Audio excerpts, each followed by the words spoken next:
What's up, guys? Hope y'all are doing well. I gotta do one more thing here at the computer. And I'm starving, guys. I sat here and I laid back. I got so. First off, like the video if you're watching this in the future and you're not catching this live. It would mean a lot to me if you'd like the video, subscribe to the channel. I promise I won't disappoint you with that. Or you can wait a little while and let me earn it. Up to you. But yes, if you do watch this in the future and you are enjoying this, I encourage you to be subscribed and make sure to also click the notification bell so that you will be notified in moments when we go live, much like this one. So please do that if you don't mind. I am cooking a thing. What's up, Beer? Good to see you. So first thing first, I almost didn't stream anything today. Yeah, I was very close to just sending a message. Hey guys, I'm gonna take it easy tonight. Not feeling well. Because today it was a slow start to the day.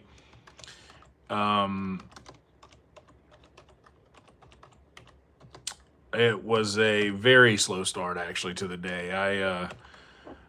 It took me about 3 hours after waking up to actually get. I'm not trying to be too disgusting or graphic, but it was just a long start between waking up and the bathroom trip, and then the bathroom trip ending and getting into the shower. Long morning for me, and by morning I mean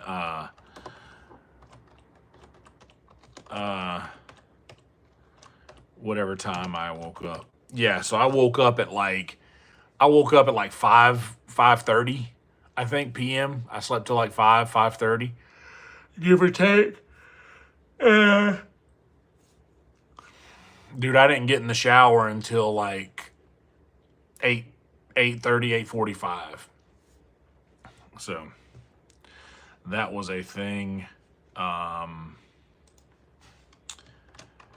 Had a really fun set last night at work.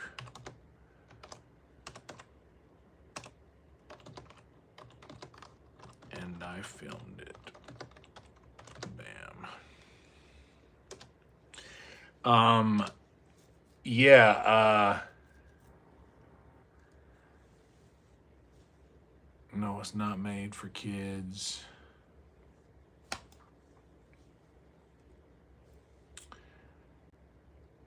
I don't think I can turn monetization on for it.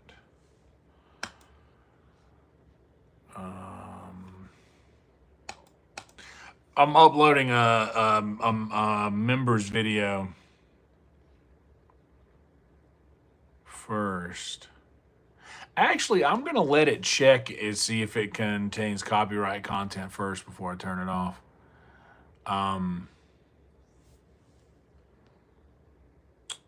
Well, what's up, Crimson? What's up, Peach? The Apple monitors? Oh, you mean the iMac? It's all right. I mean, it's very very much lacking when it comes to memory, RAM, but it's a good editing and working computer. I was so close to not doing anything today, but I have to cook some chicken that is going to go bad tonight. And Actually, I'm not gonna worry about that. Like, I'll see what it says afterwards. Members only. We'll do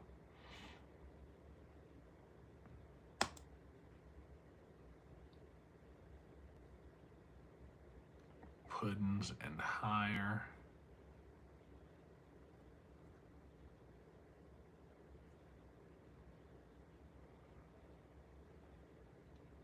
Oh, so no issues found.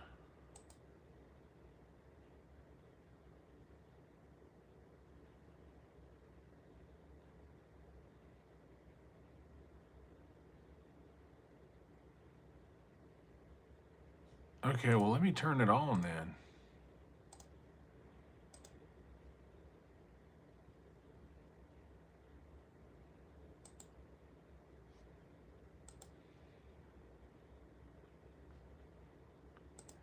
Yeah, comedy video content, submit rating.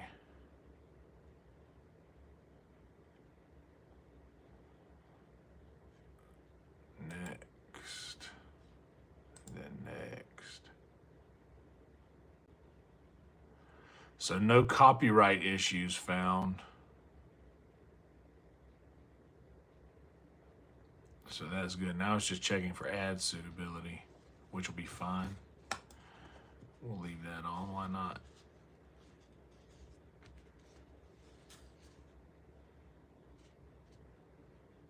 And yeah, fuck it. Let's just do that. Got it there on the YouTube. And gonna put it on the Patreon.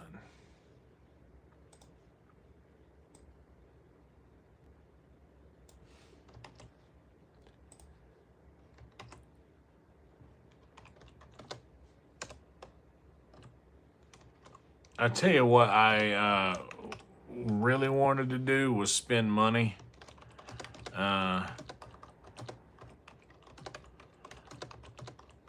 But I didn't. I wanted to just go get some food and say fuck cooking, but I gotta cook that chicken that I bought the other day. Cause I bought that chicken when I had like no money.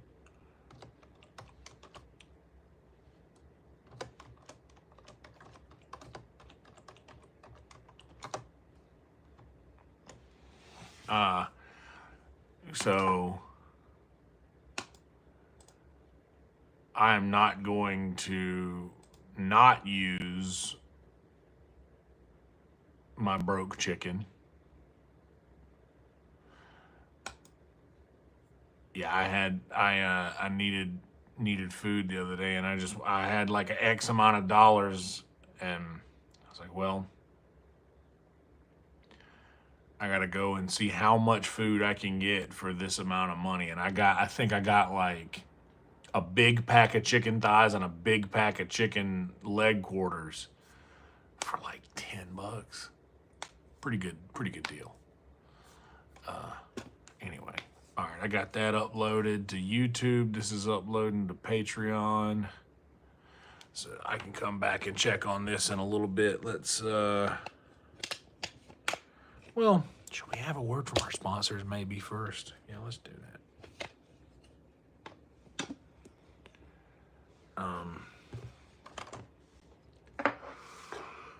But anyway, I was telling you guys, yeah, I wasn't feeling great. I wasn't feeling great today. Greg, our homie Greg, Guitar with Greg was going to happen tonight. And I read the message when I was getting up, and I was like, yeah, that's cool. I'll see you later, buddy. Because it was going to be like hours from then. But then the longer I sat and ruminated the situation, I discovered, it might be best. it might be best to just push this to next week in case whatever I have is some sort of bug. I don't want that, obviously. So yeah. No guitar with Greg tonight, so sorry about that. But I do have to cook. I was very, and I'm still in the air. We may not game tonight. We'll see.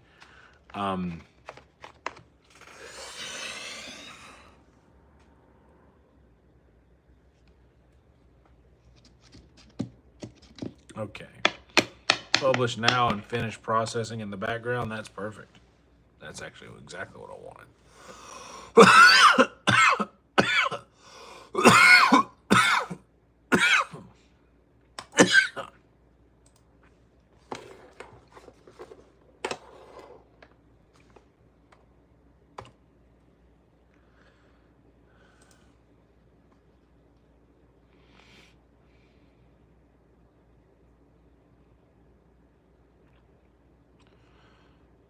Let's see a good clip from it.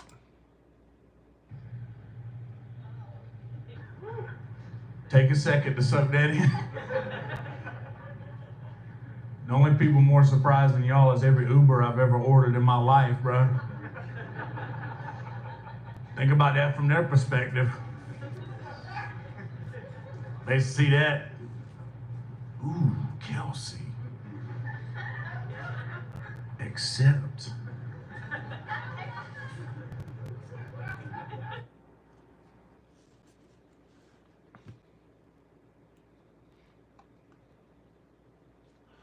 Let's go a little bit further into that. Take a second to suck that in. The only people more surprised than y'all is every Uber I've ever ordered in my life, bro. Accept. And he rolls up. I need a little bit more than that. Take a second to suck that in. Fuck. The fuck? And he rolls up. The fuck? Is this motherfucking Hagrid? All right. That'll work.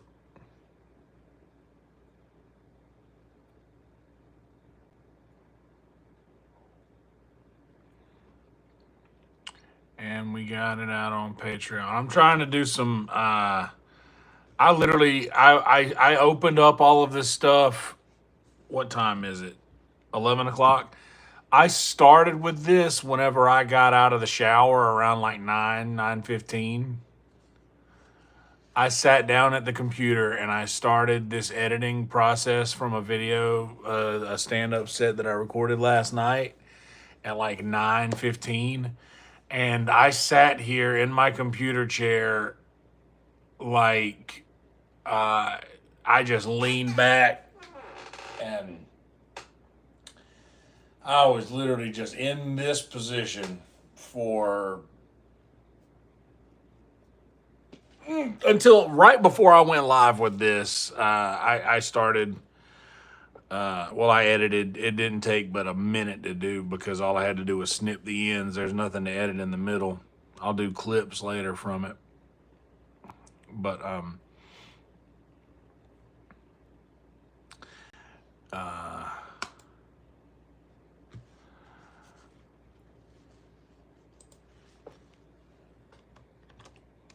let's see.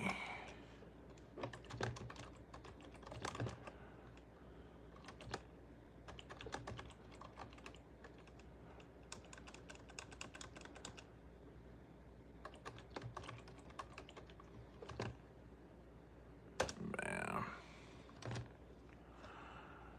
And then we'll go to Facebook, put it there.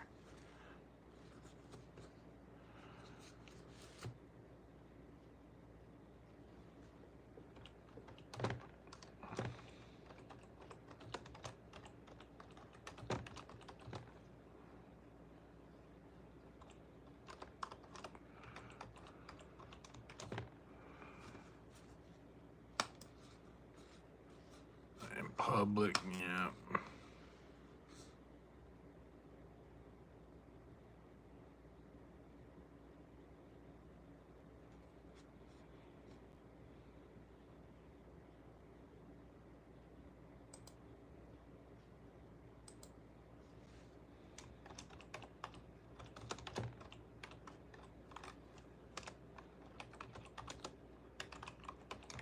One year sober. Congrats, Chris Castro. Huge. Anyway. All right, now we can cook. This is going to be boring for anybody who watches this in the future for sure.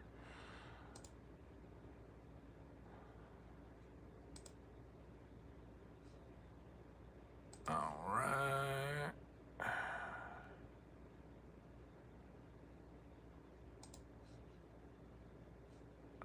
Bam.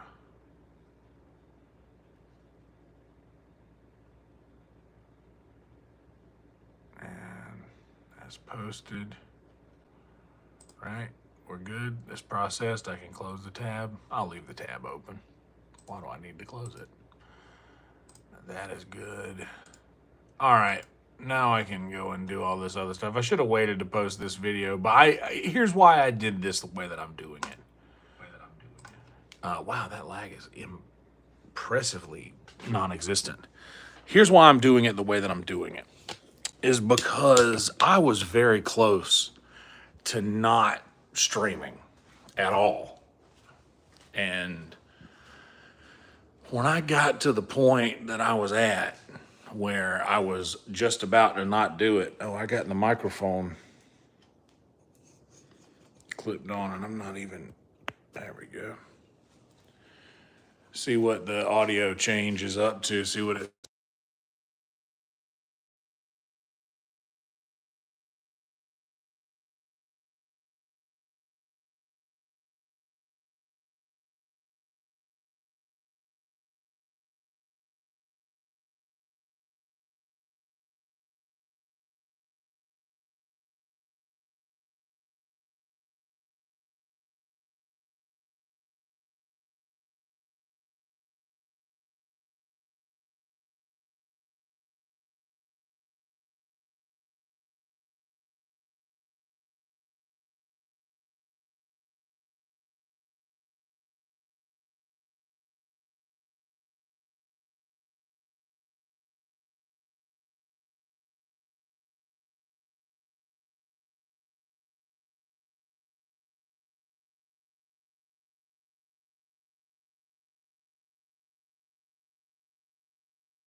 I'm gonna need this going for later. So I got one here and one over here for the sizzle. So what I'm going to use is tell you what. I'm going to use what I like. I like to season with Crisco. Not a lot of people would do this. My grandmother did this. She would season her cast iron with. She would season her cast iron with Crisco, and just like old time religion. If it's good enough for Grandma, good enough for me.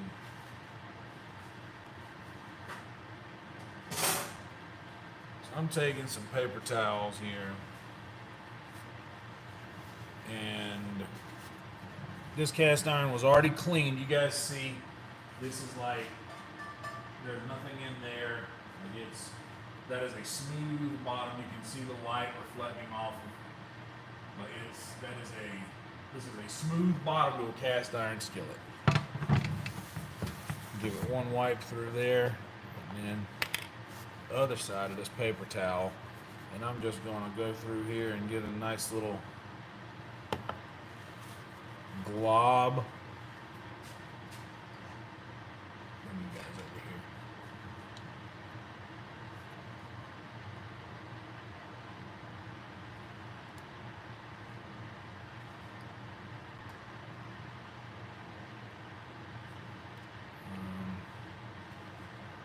What's the easiest way to do this?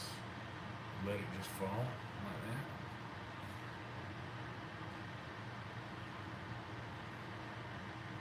Can't go no further than that.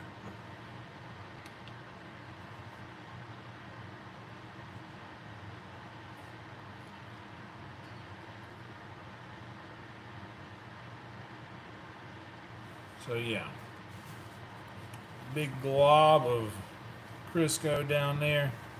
That may be even too much, but at the end it's not going to really matter because we're doing this whole thing, and you don't need to, you're not greasing it so that you can cook, you know, you're just sealing it basically. Now this thing has been sitting on the stove since I cleaned it last.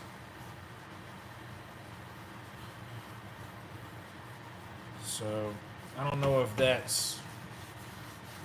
you're supposed to do that. I do it kind of often, and I have one of the most well cared for cast irons that a lot of people ever see. So with this glob in the corner, I'm not going to flip it over because I don't want to lose that. It's in the corner. I might actually leave it in there because I'm about to use this pan anyway. I'm going all the way around, and I'm wiping the back, the bottom, everything. This is one piece. So I'm wiping the whole thing, and when I'm done with that, get the underside of the handle and the top of the handle. And get that little spot where that was at.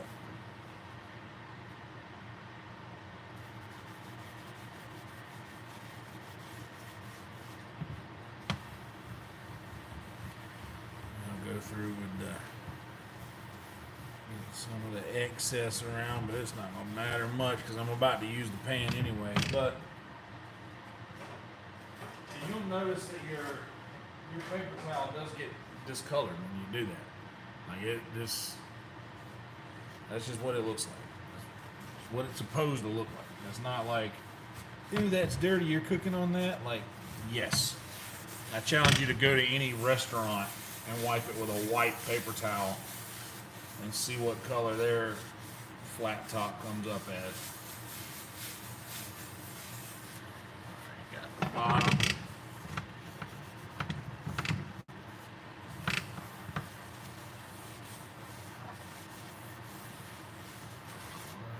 And there you go. And now that is a well-seasoned cast iron skillet.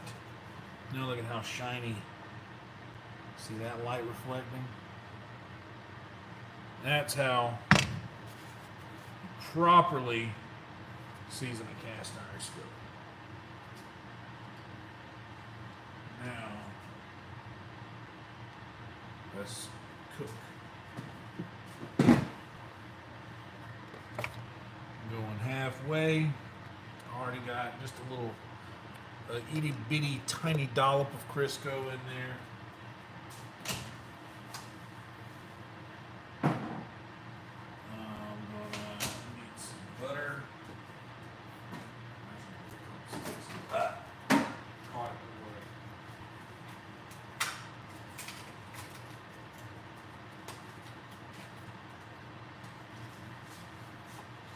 I'm gonna need one stick for these guys.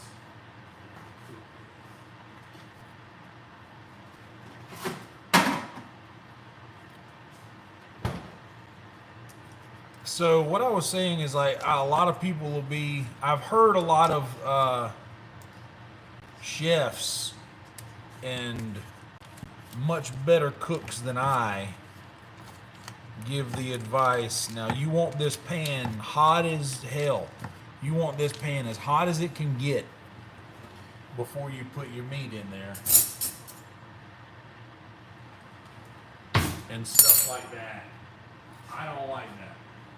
I don't like that. It's, I don't like it when people do that.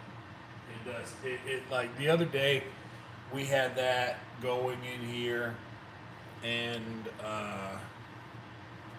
it just, you put something in it and it immediately scalds to the bottom. That is how you damage your cookware. That's how you screw up, basically. And that's not what you want. I'm gonna make some tea.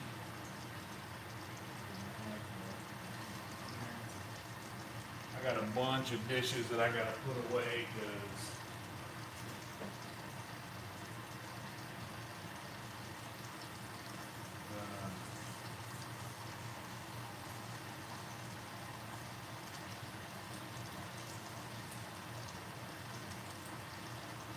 dishwasher ran and it's been sitting there.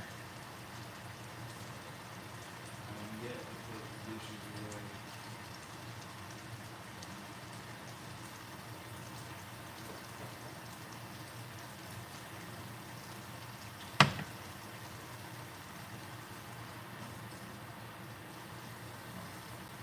Looks like that Crisco started to melt, so now let me get some butter melting.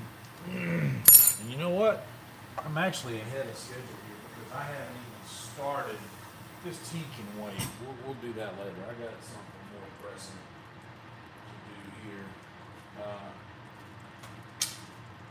I gotta get this chicken seasoned.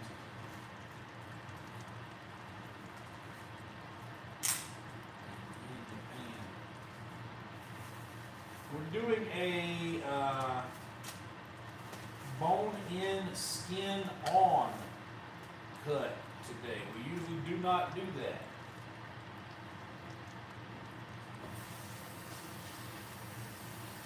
Okay, so that butter's melting good. I'm gonna, by the time I get these chicken skin sides seasoned and down in that skillet, it'll be right at the temperature that I want it to be at.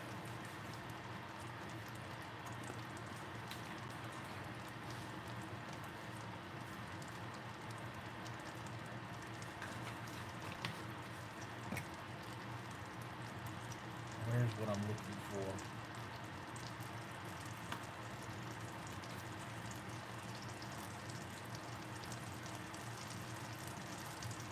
It's in its right place. I always put things back in the exact spot that I take them from. Ooh, it's at that spot immediately. I do that immediately. That way, it's always where you need it. All right. And disperse this to hotter parts of the pan. We're gonna get a little bit of that sizzle I don't want or don't like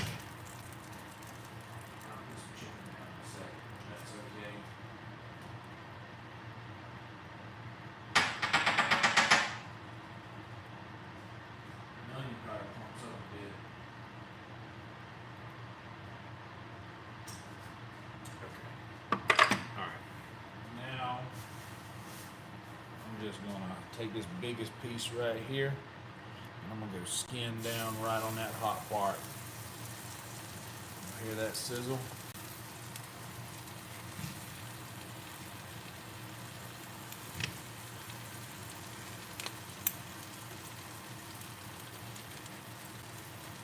Don't want to overcrowd the pan,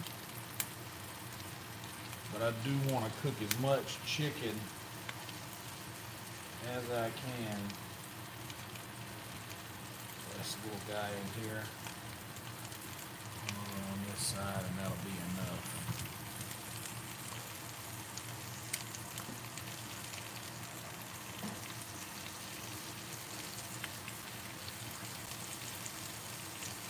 Now that we got chicken down,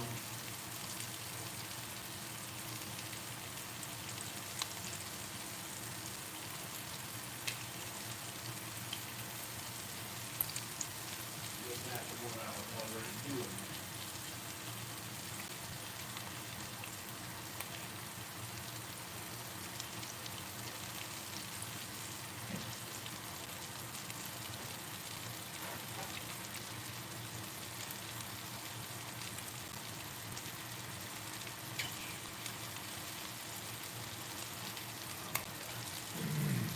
Get some love on that other side there.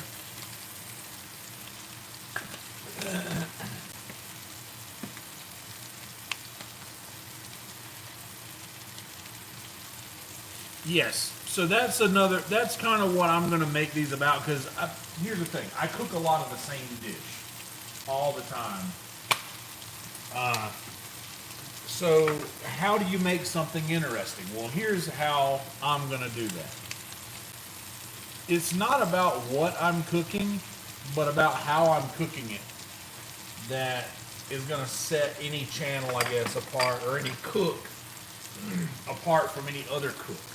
So how I do things is I clean as I go. Keeping a clean kitchen, that's an important thing to me.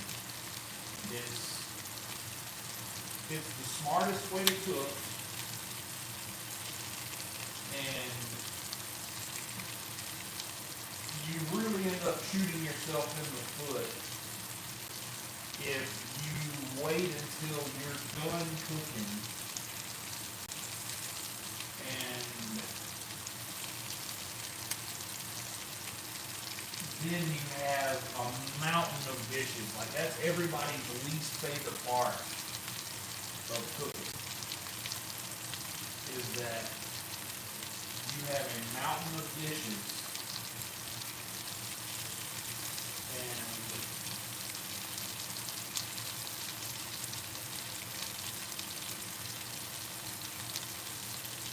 you are full. So you have a mountain of dishes, your body is digested, you're not having a good time because now, I gotta wash all these dishes. This sucks. This is the worst. Why did I do this? I didn't really need to use this bowl. I could have just used the pot that was already in. I didn't need any of this. Why do I have 3 of the same thing here? I could have just used one of these 3 things. So, while I'm cooking, I'm processing all of that as well. In real time. I'm making sure that I am not using things that I don't need. Like, most of you, you've seen all that I'm doing right now. I've already gotten the chickens in the cast iron skillet. So far, I have only dirtied 3 dishes. I have only dirtied up a butter knife, a cast iron skillet, and a pot that has water in it. So really, if I changed my mind and I didn't want to make tea anymore, I can just take that pot off, dump the water out, and put it away. It's only have water in it. So it's still clean. And technically, we've only done 2 dishes so far.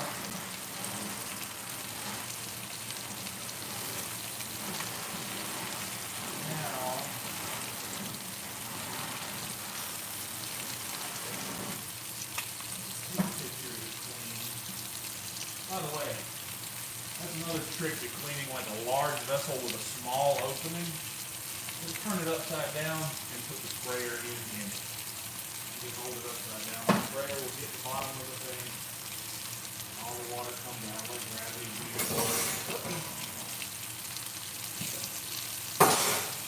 Gravity do the hard work.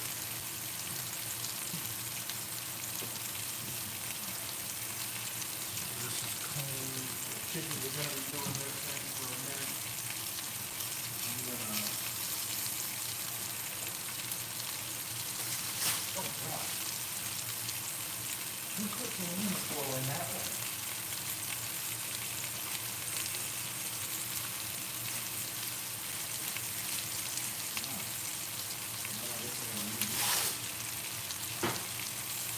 Supposed to roll in from under the box, not out of the top, because that's how you pull the thing out.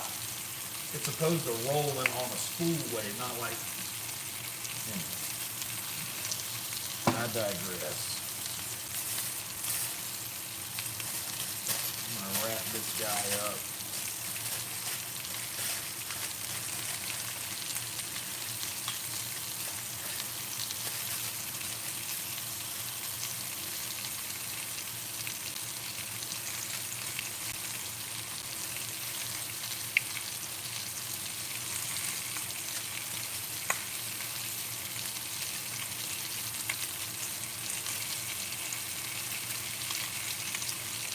Now,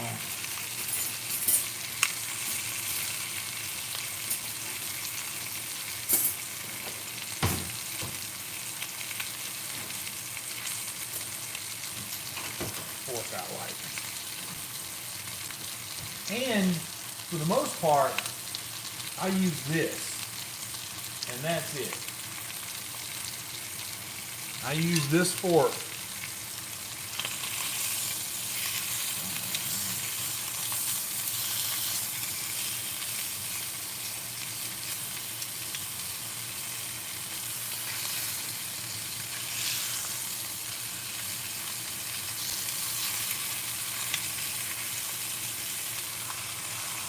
One fork. All I use. And now, put that on. Measuring cup.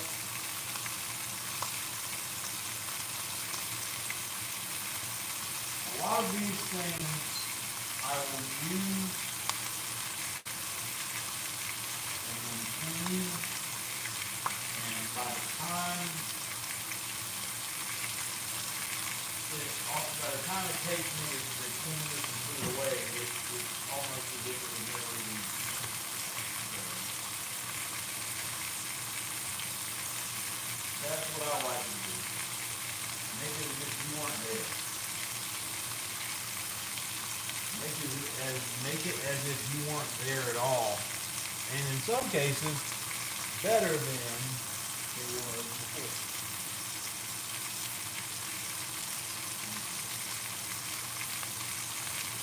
Borrow a cup of sugar from my neighbor.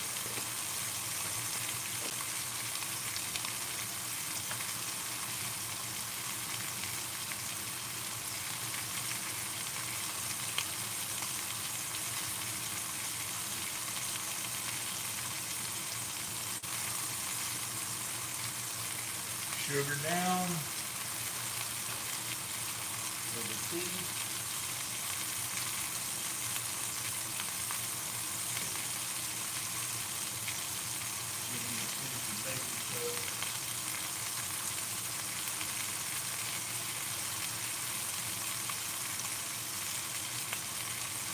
Pinch of baking soda. Give you sweet tea. Give you some kind of rich, dark color, rich dark tea color. It also helps to preserve it for a bit longer. If it's not going to be drank all at once, which yes you could, wouldn't advise it. Yes you could, wouldn't advise it. Hell yeah, McDonald's, eat the chicken. Hell yeah. Non-tapper. Raw chicken, shut it down.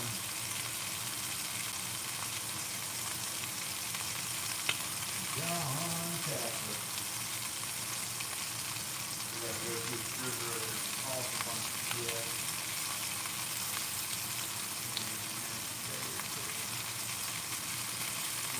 Just not looking forward to it. You know what, dude?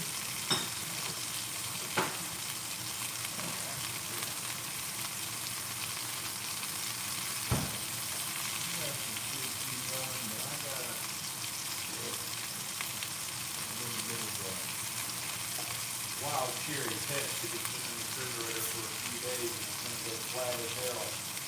Even though it has been preserved in the refrigerator, it might already be flat as hell. Looks like it might be else.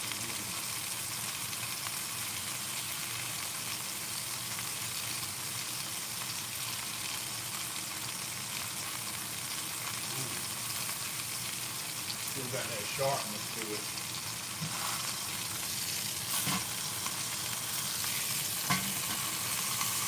So, also, another thing about like how to do this, the kitchen thing, the cooking thing, in like a more,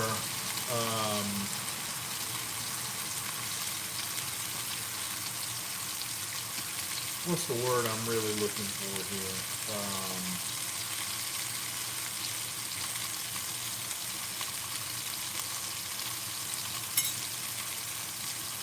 I guess in creating a more practical cooking station, like it's all about knowing how something, like knowing the temperament of your dishes. A grill has a hot spot. Some pans have a hot spot. Mine has a hot spot. You'll notice I put the skin down on the hottest part of the pan and it got a little nice little char, and I bet the underside already has that too, see? So you see how that chicken looks right there. You can see it from there where you're at. So the other ones do not have that. For instance, this one back here, it has a little bit of that, but not much. This one over here has just a little bit of that, but same, not a lot. So for that, we're going to bring that into the hot spot. I'm going to just drag it into that hot spot and let it do its thing in there for a moment. This guy might could flip, or at least rotate. Let's rotate this guy.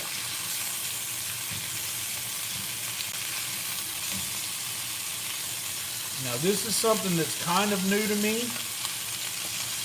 I have not had a lot of experience with cooking skin on. I'm usually boneless, skinless on the sides that I'm making.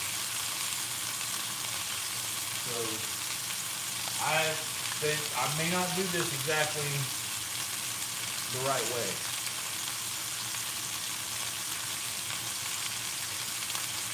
But like I said, it's not really about the dish or the ingredients or honestly the method of cooking so much as it is about how to care for your workstation. Like the simple things like putting something exactly back where it goes. Like I'm not going to be like, okay, I need this, and this, and this. And bring all of these things that look alike over here, and then you end up taking lids off because, okay, I'm going to need this later, I'm going to take the lid off. Well, they're labeled as to what they are, and if they're not exactly where they need to be when you use them, and you have them in a different workstation, in a different workplace, then you're splitting your workstation, and that wouldn't make sense in any other aspect of work or any other aspect of productivity. like kind of like how I have things in Skyrim when I store like specific things. I'll go to a different box instead of keeping everything that I need in one. Like keeping small amounts of things that I need, and everything in its right place means that you save the time in looking for something if you just put it where it needed to be anyway. Now that's looking good. Flip that guy. Now I feel comfortable flipping that guy too. This one's probably going to take a while.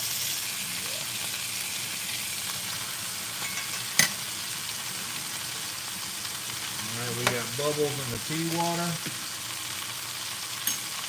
Killing that heat.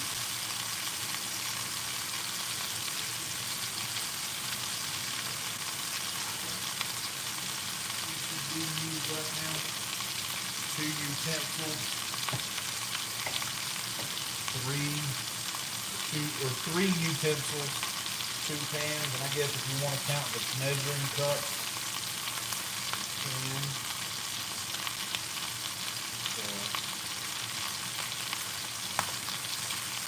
everything that we are using right now is currently being used. There's nothing dirty sitting in the sink from this cook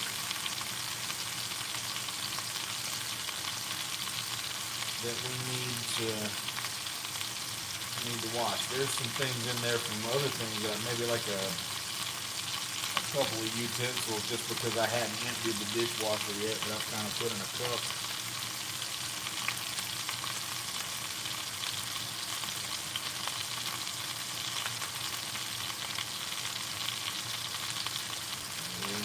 Seasonally good.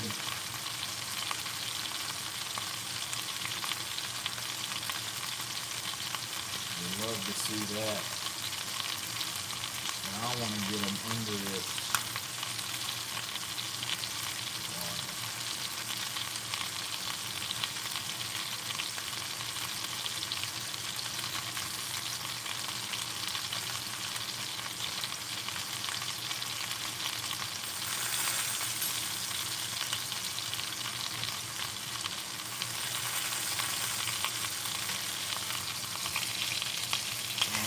Sounds like we can take a back seat on the heat here and bring this big sucker in. There we go.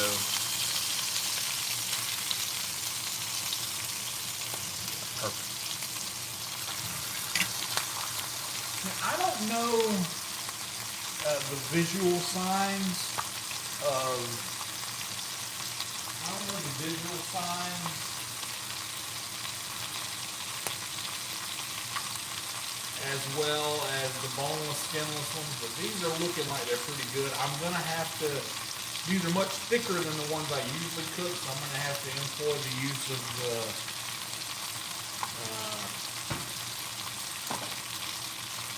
thermometer.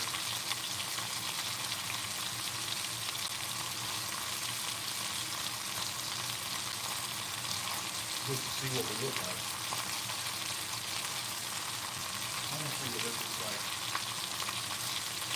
Over here on the edge.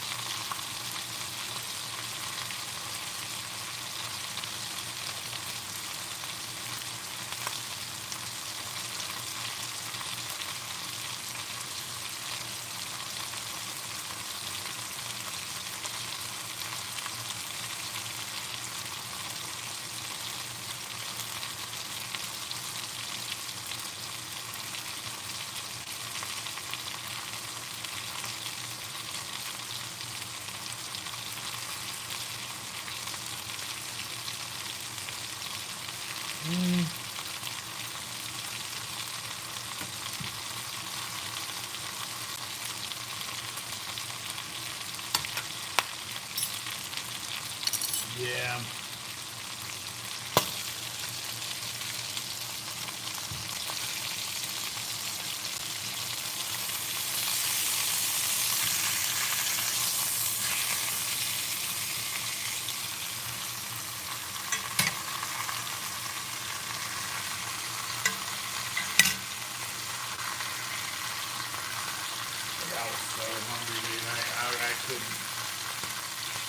I still am. I haven't eaten anything. No snacks. Nothing. Sometimes you have a couple of words from your sponsors and it'll make you forget that you want to eat.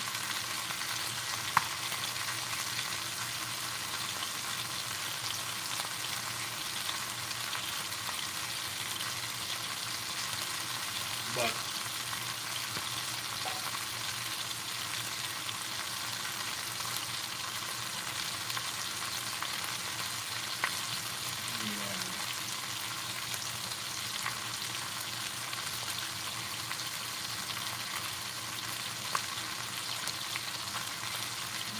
skin looking nice and crispy now.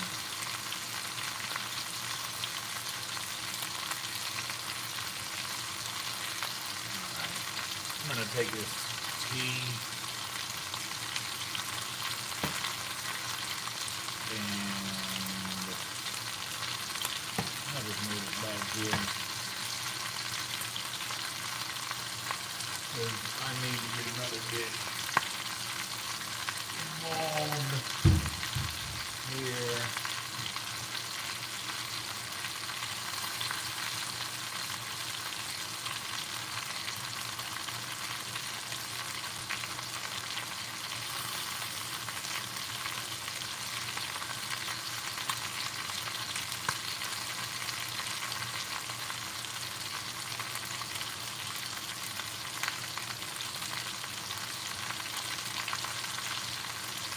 I'm using the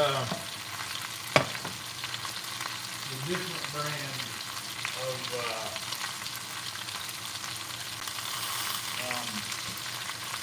stuffing mix.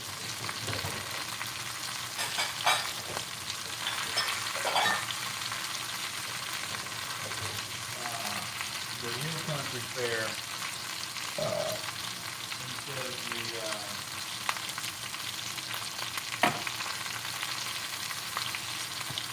what's the other stuff called? Stovetop stuffing.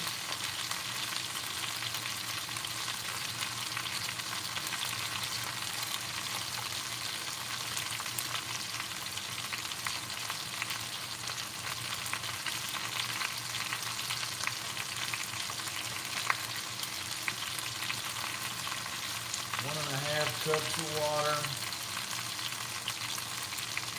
And 4 tablespoons of butter. Same measurements as the other stuff.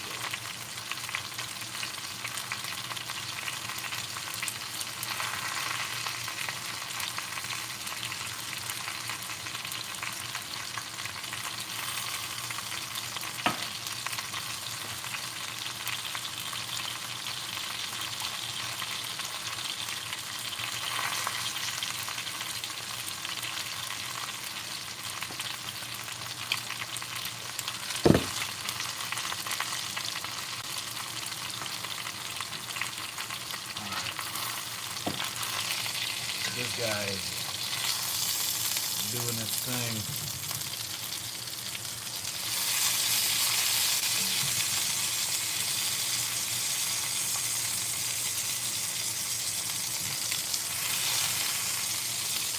These dudes over on the side, though. That guy got crispier than it should have. That was my fault, though.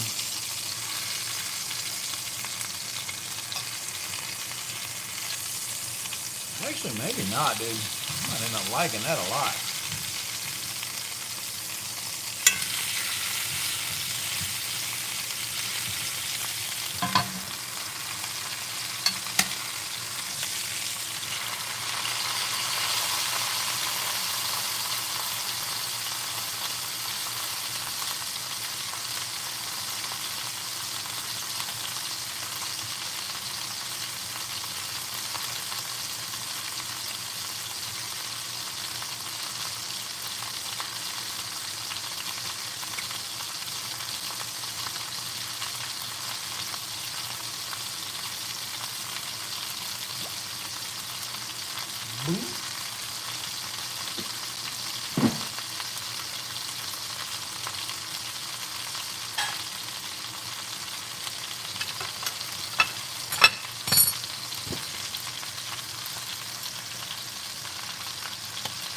sure this pan don't dry out too much.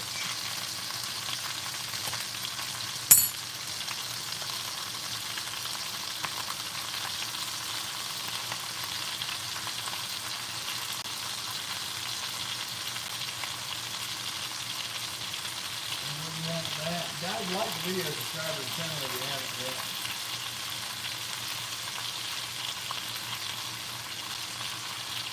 Yeah, dude. What's up, everybody? All right.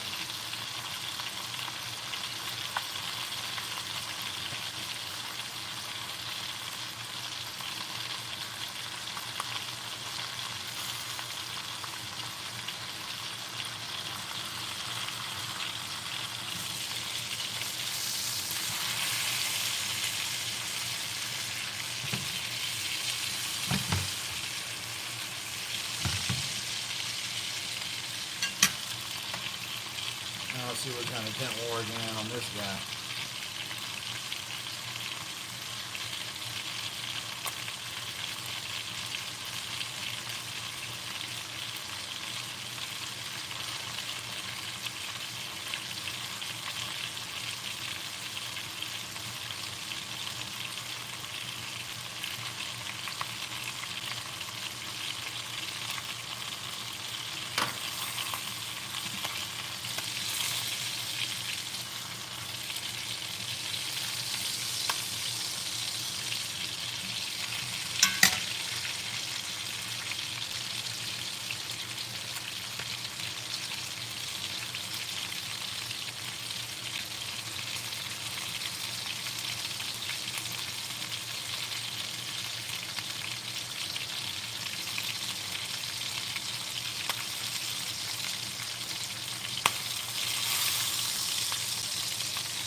There.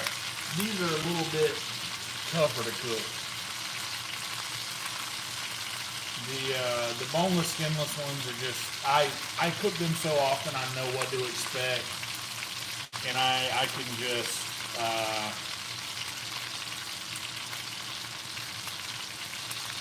the thickness doesn't vary as much because of how they're laid out.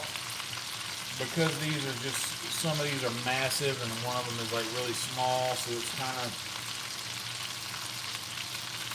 I guess that it's not that much different, and I'm just maybe stoned and overthinking it.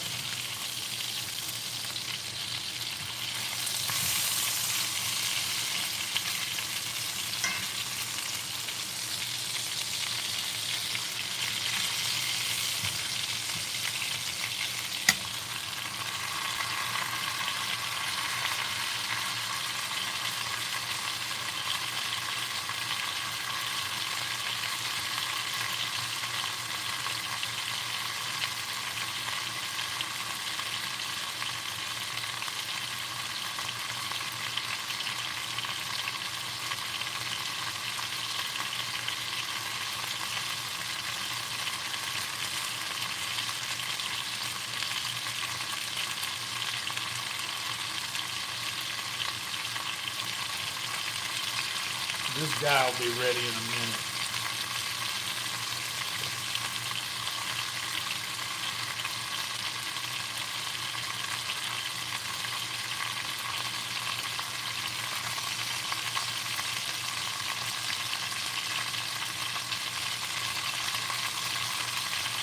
I'm just really curious what this skin tastes like.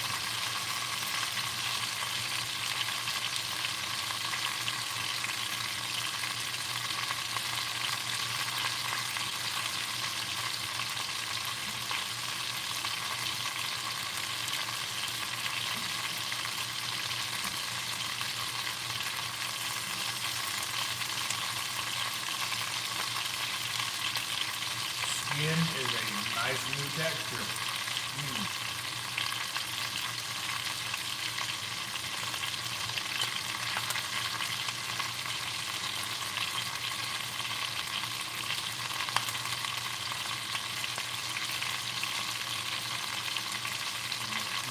Over here away from all of the flashing chicken. I don't omit all of that. I'll usually leave my cheese sitting up here, steeping on the stove with all the splashing from everything else. I think it makes the tea better. I'm afraid.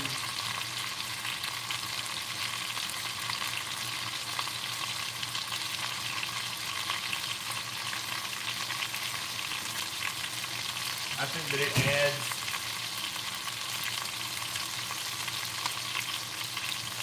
more than it subtracts.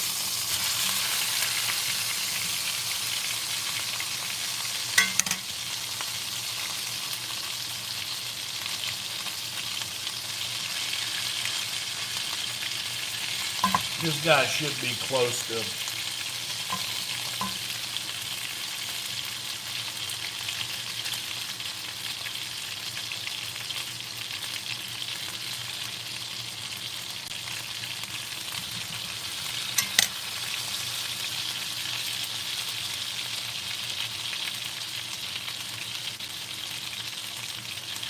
this guy's ready.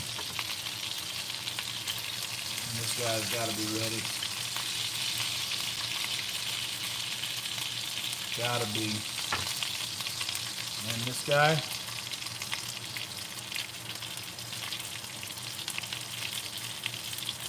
Yep.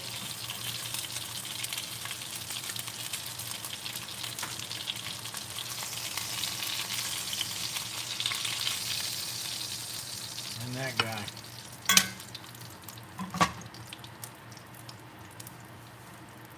All right. Let's do the fattest one on top. Oh, come on. We got to get this out of here quick. Fuck it. Hand it is. Faster to do it that way anyhow.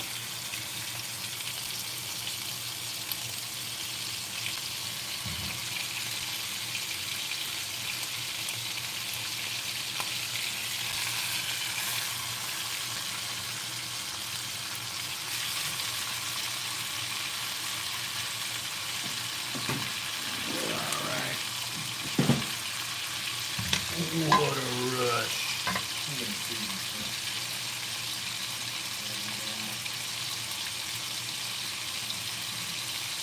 One of the things that goes without saying, wash your hands too much.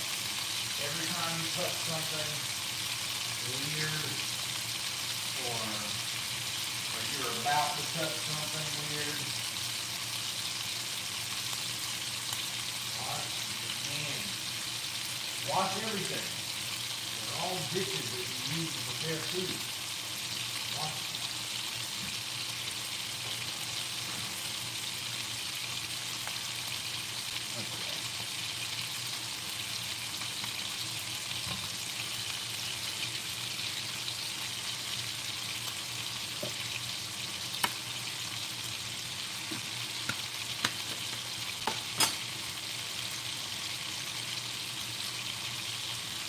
Like you see, just case in point, see how quickly I go from one thing to the next and how much time I save having to look and make sure I've got the right thing. If it goes back in the right spot, you always have the right thing when you reach for it. Put everything back where it goes and it stays clean.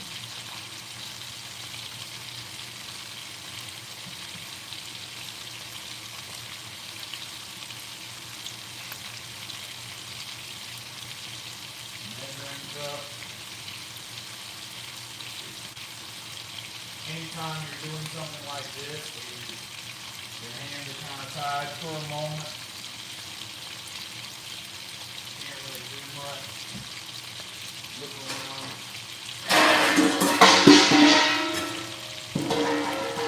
Drop the pot on the floor.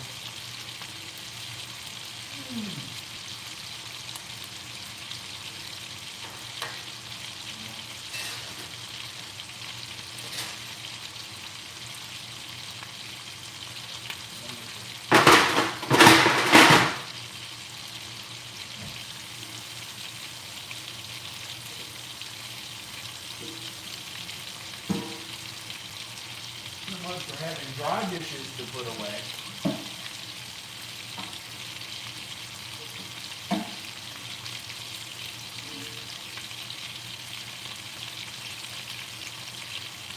When did I put your can too? Oh man, that sucks. You're using a good pot. Oh, well, at least it's just the water boiling. Oh man, that's kind of significant.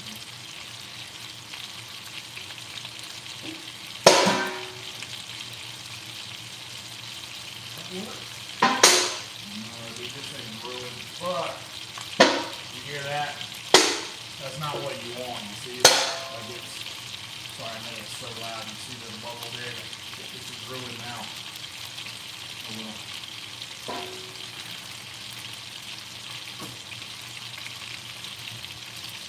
That sucks. I've had that for a long time.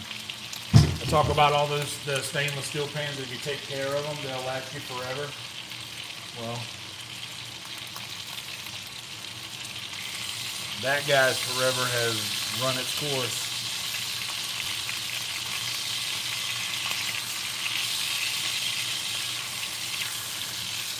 That's sad.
that sucks. I hate that, man.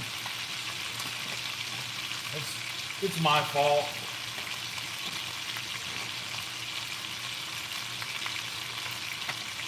It's my fault.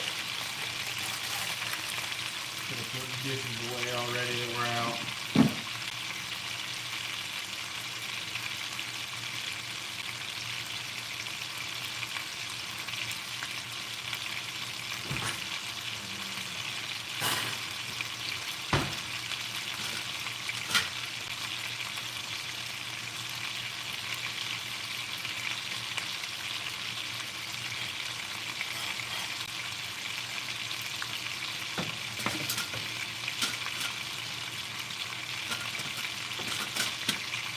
I think I actually need that ladle later, but fuck it.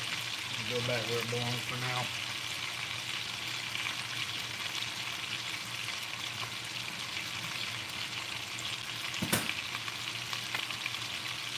Ah, man, that makes me sad.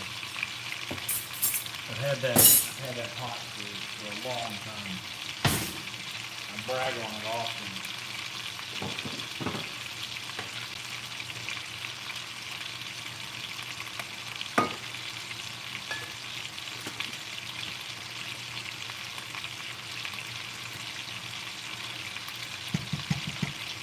As you guys have heard me talk about the importance of keeping a nice, like taking care of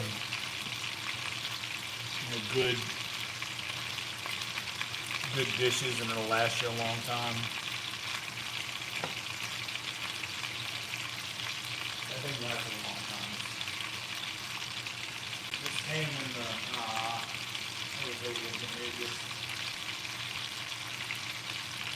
made so many good dishes, and now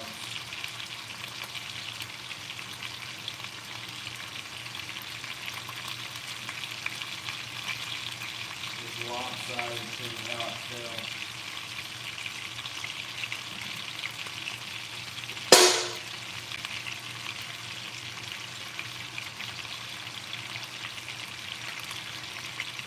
It's almost salvageable, but not with an indentation that significant.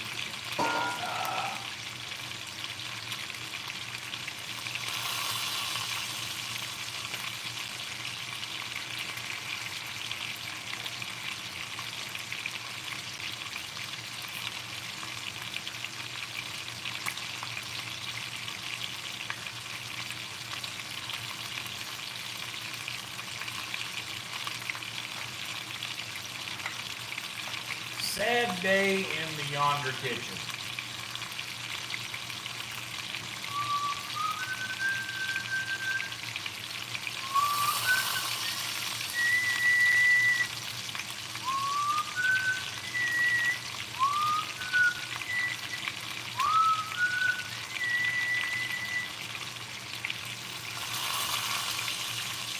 Well done, soldier.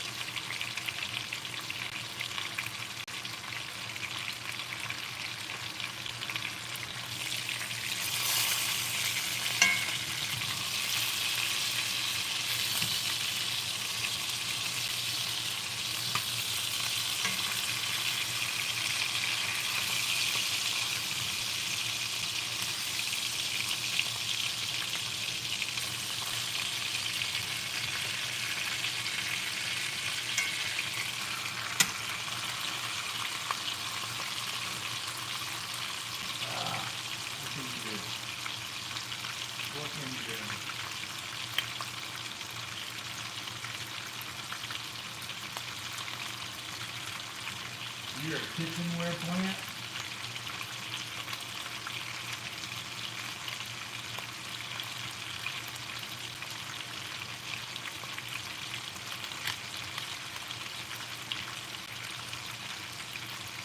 That's right.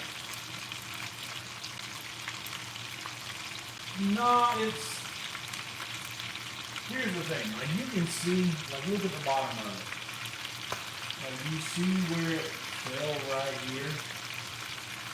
Like you can see the lid. Like, when you look inside it, I don't know, you probably can't see, but it was like significantly bowed in. use a flat top stove like I have, that's not good. I mean, it can still boil water, but it'll take forever.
That one's gonna be the best one. Calling it.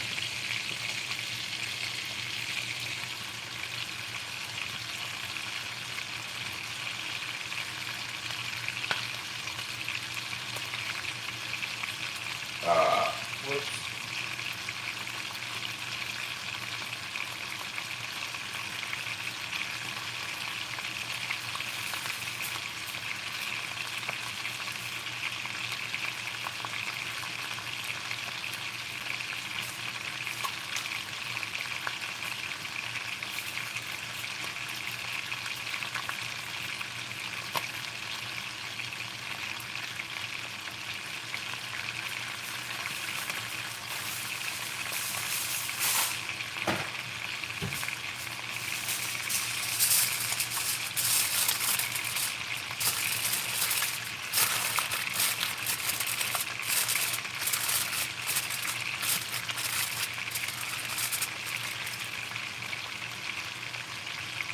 Okay, I am going to need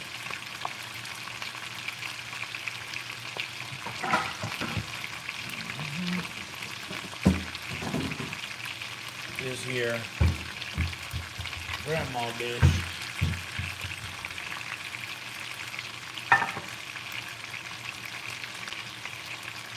And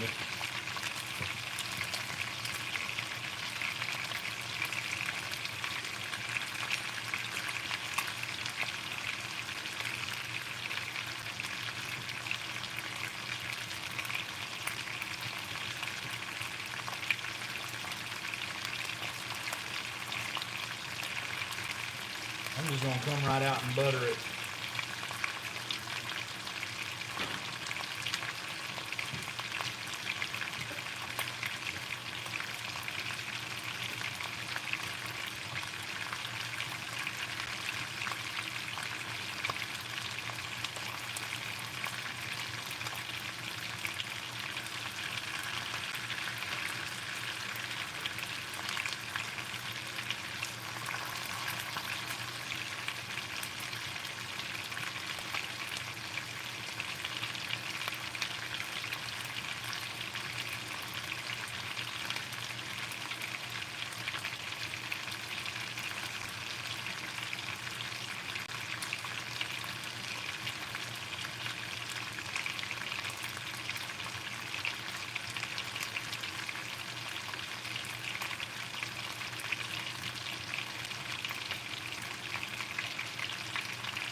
normally take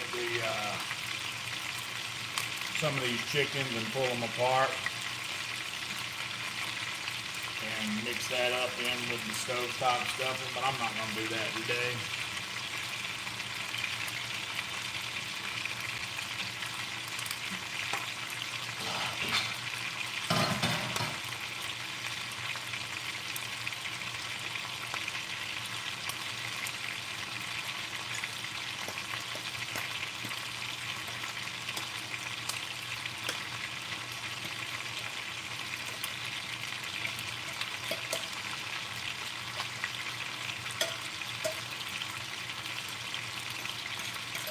I'm just going to make a regular pan of dressing.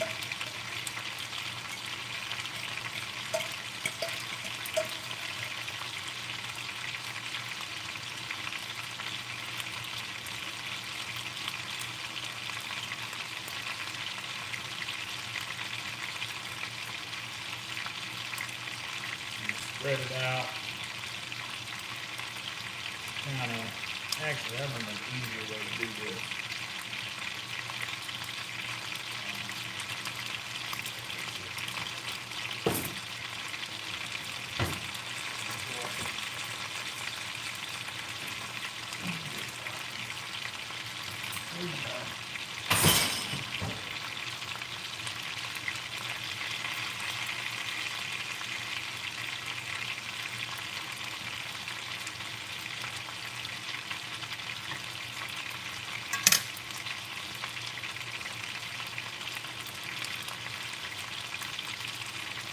Gets everything out of the pot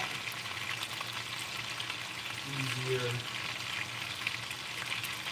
into the spread easier.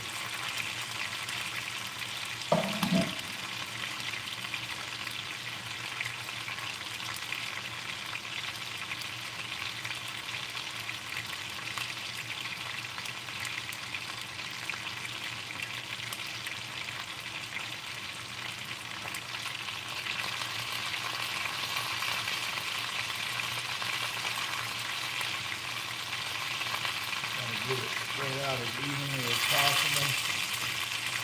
Come over here and crying for some attention. Rightfully so. Anything else needs some attention? Yeah. Maybe we'll just flip that guy around. What about you? Yeah, you're alright for now. And you? Yeah, you could probably use a little attention there.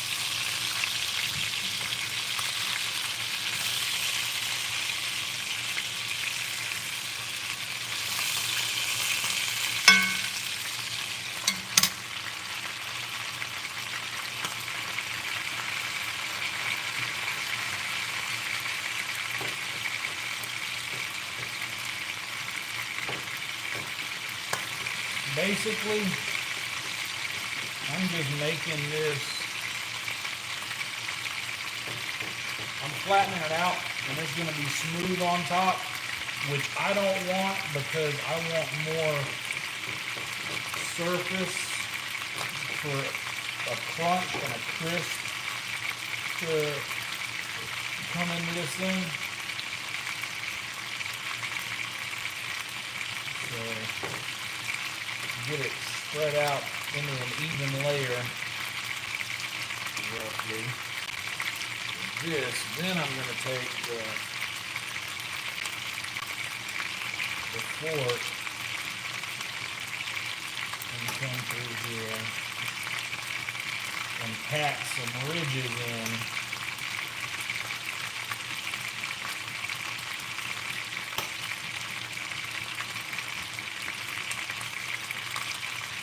To help with the crisping up of this thing.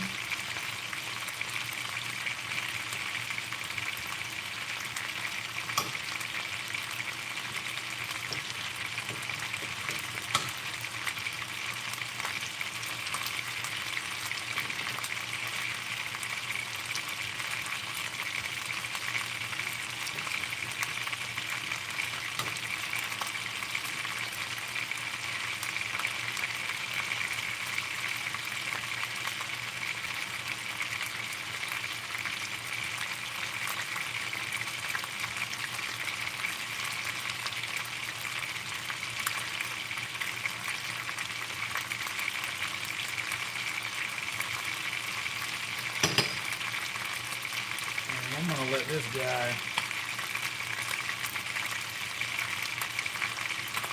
sit in that oven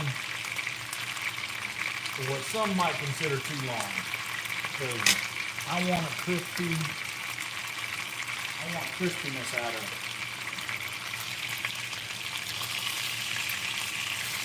That's fine. What about you?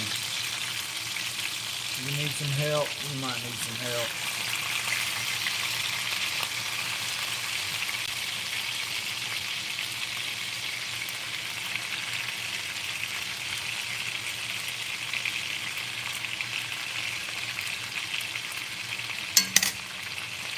This guy right here might be done.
This guy's almost done here, and so is this one.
We're gonna go 30 minutes at 400.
That didn't work like I wanted it to.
Piece of chicken skin right there we want.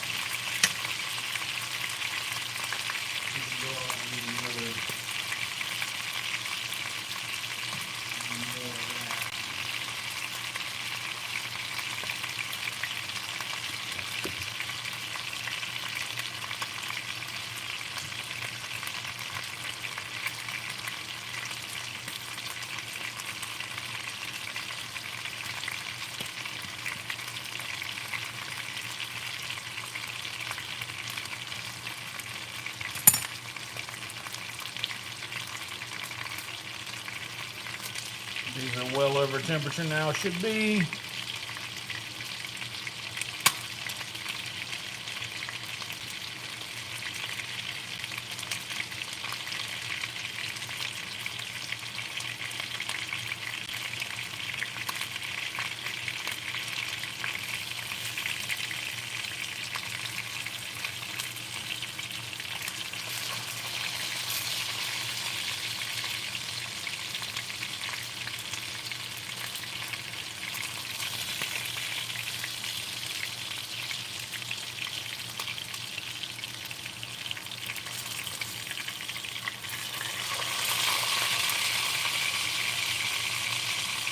Easily.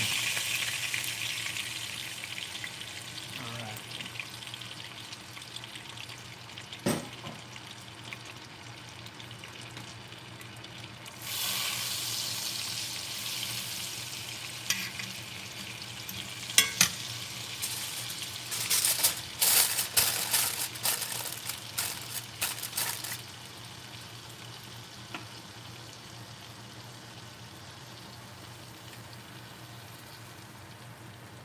Know the drill.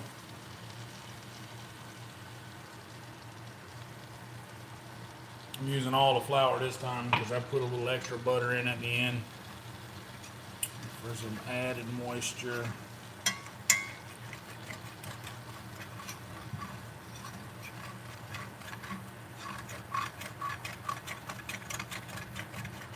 I'm using this fork. I'm not applying a lot of pressure, just enough to get some of that good stuff off the bottom of the pan that got cooked on with this chicken here.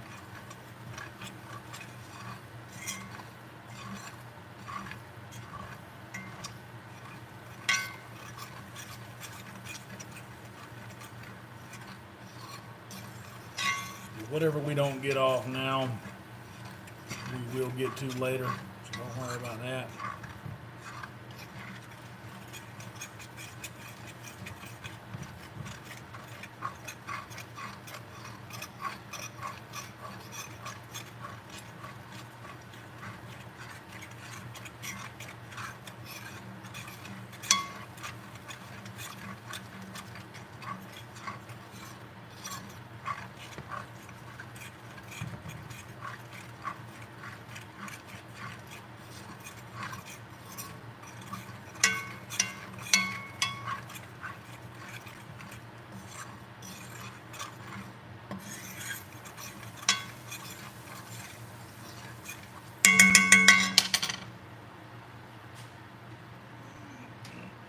I know what you guys want to see.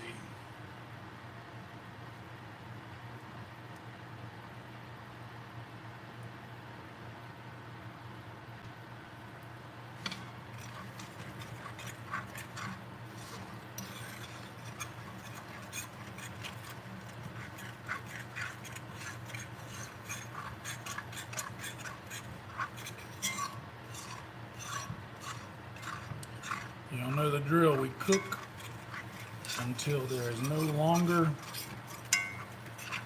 any remnants at all from a light color in the flour. Like none. And I used a bit of flour, so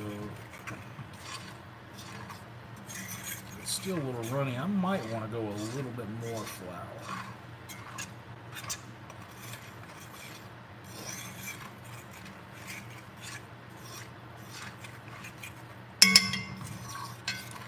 It's usually not as runny here in this portion of the cook. So I think I am going to hit it just another little sprinkle will do.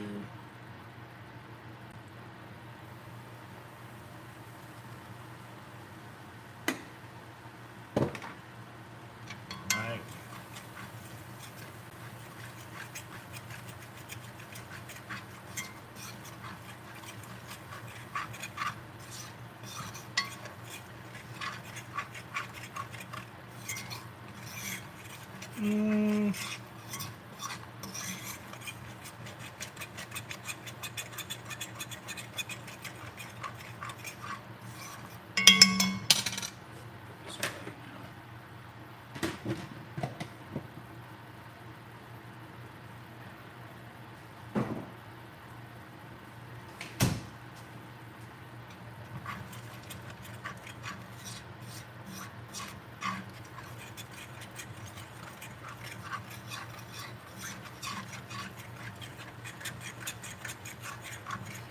Now,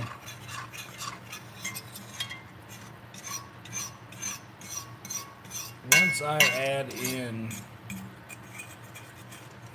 this liquid with this piping hot fat and flour mixture, it's going to end up getting sizzling.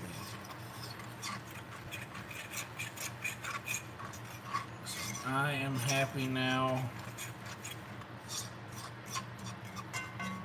I think that I've got,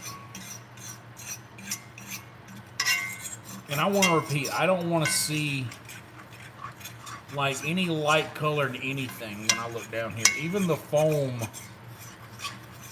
that accumulates around the edges, I don't want that to be white at all.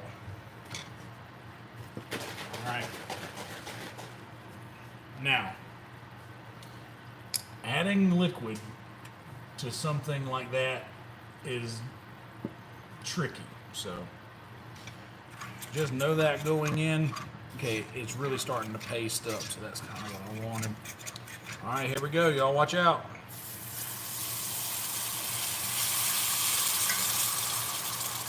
Expect that. After you stir it, it should start to create the paste that we were looking for to start with.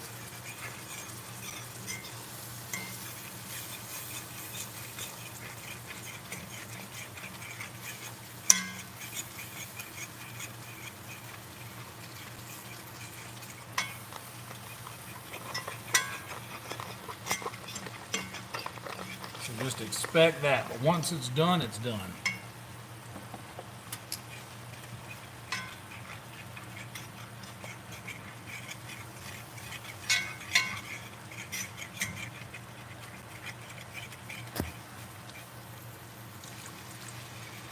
See, now when you add it, it doesn't do that.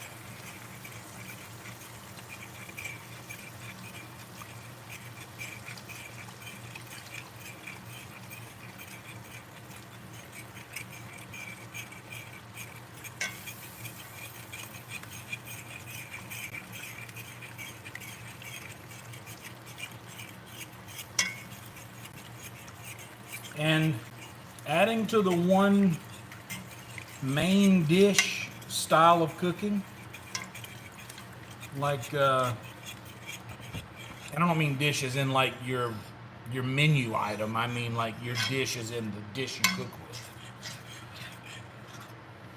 I'm a big supporter of minimalistic cooking. You guys remember, all I have now that I haven't cleaned is pot, lid, weight,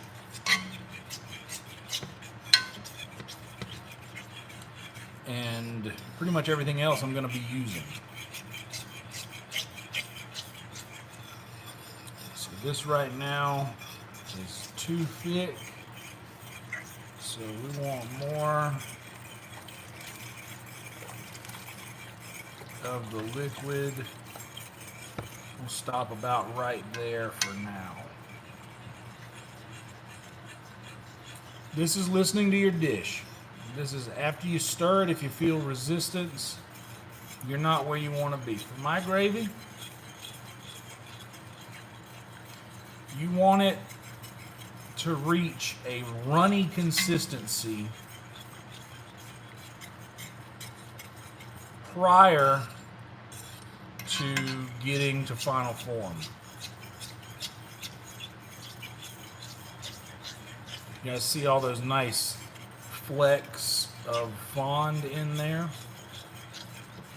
off the bottom of the pan? That's nice.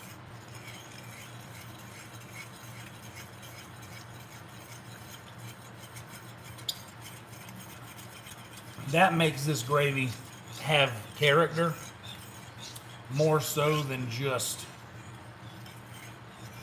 you know, butter broth.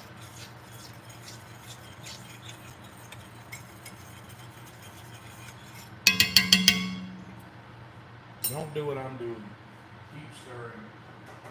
I just can't leave the stove anymore like this. I'm gonna give it a. While there's still heat on it.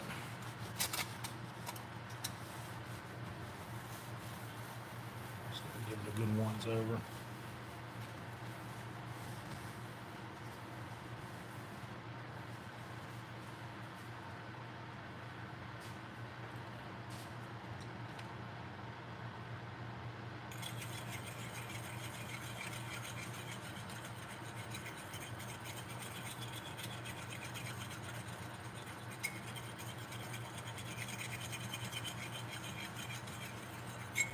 There's so much liquid in here now that I am going to give it a second to cook out because I need to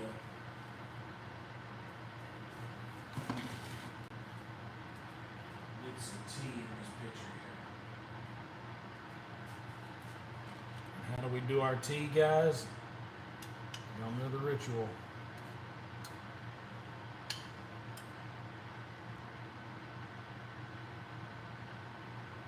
Once we get all of the bags on the same page here,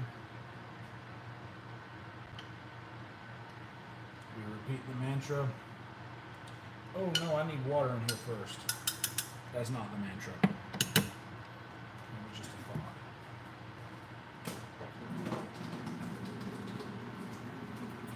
Grave's starting to bubble a little in the middle. I'm letting it cook some of that moisture off of there.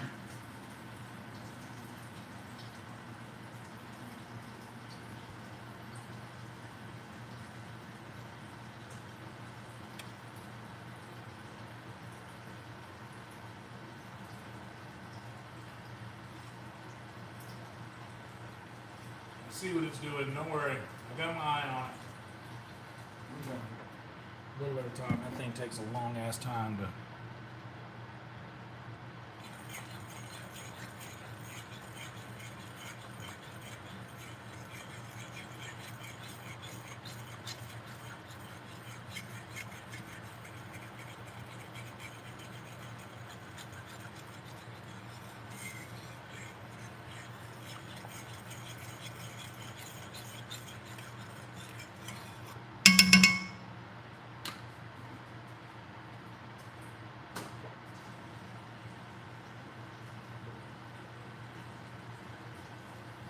Honestly, forgot about the tea.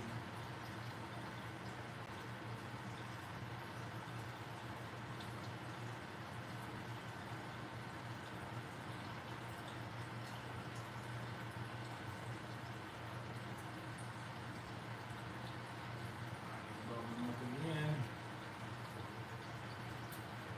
Just about got enough water in this thing to be able to add that hot tea to.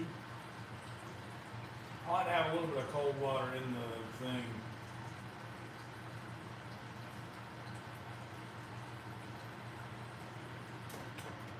At least half a gallon of cold water in there.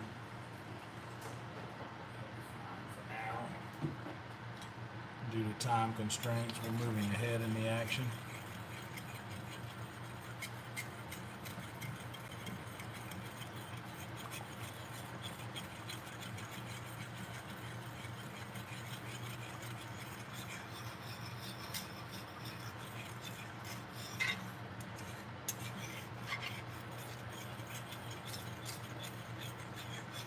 Alright, the stuffing's been in the oven for 20 minutes.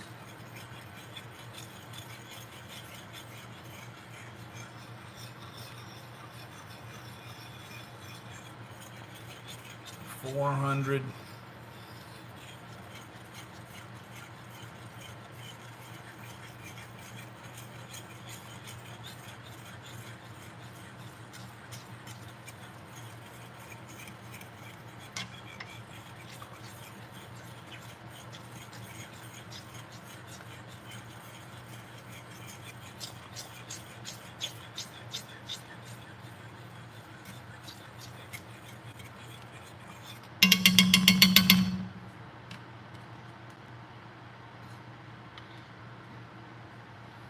Alright, guys.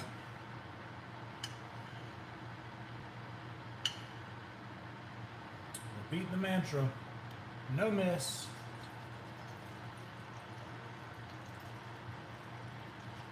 No miss. No miss. And if you do that the right way, you won't have a mess. Because that's the goal. It's always the goal. 2 dirty pots. And I need to stir that. And probably drop the heat. We'll deal with the tea later. It's in water now. It's fine. It'll just mix and dilute less.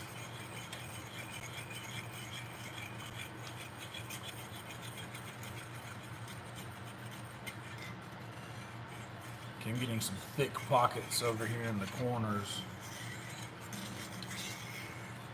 Making gravy, be sure to not just stir the part that is boiling, or the bubbly part. Make sure to get all of the other stuff too.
We're dropping the heat now.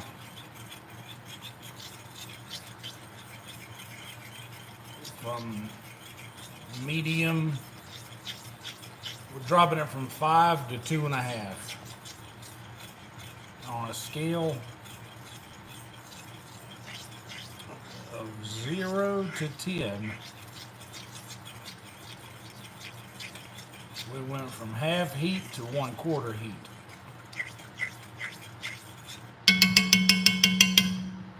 Now let's put some more water in this.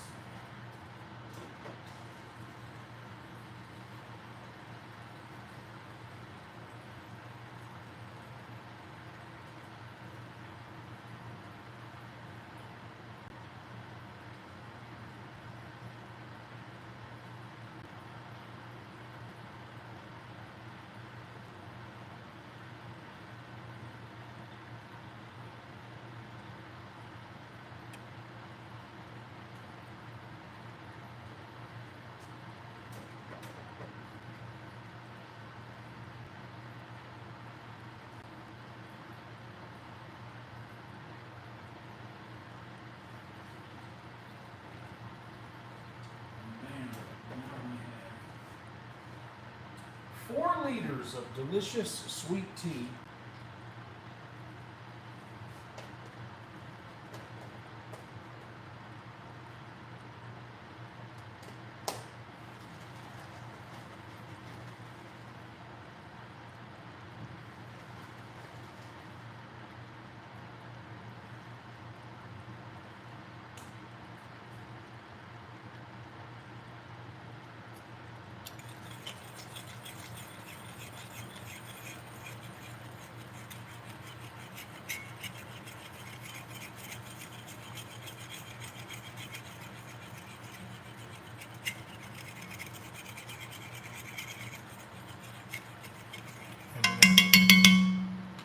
A little bit more than 4 minutes left. All right. On that, turn that broiler on.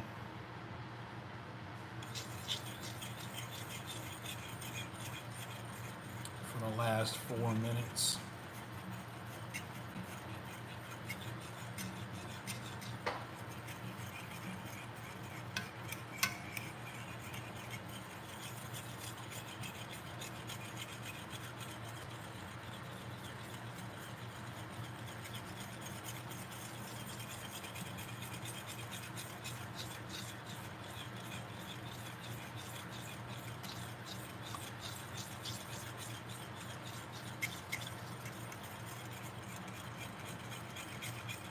I want a little piece of chicken skin we made earlier. See that?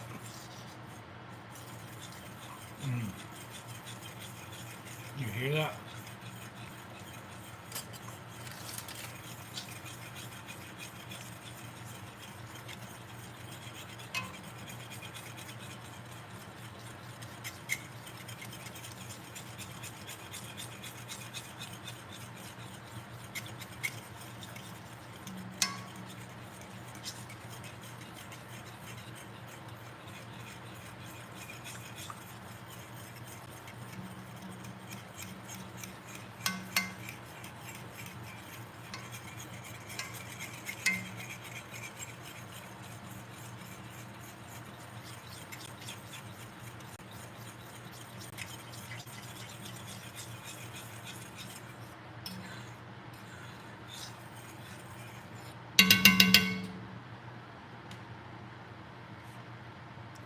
back up on the heat. A little bit more.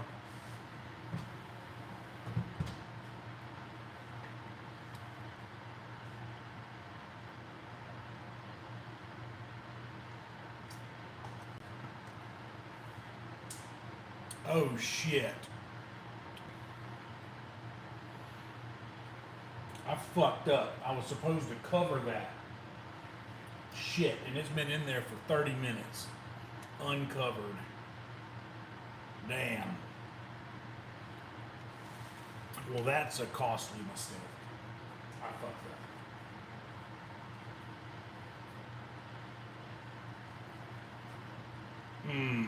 Fuck, that sucks. Okay.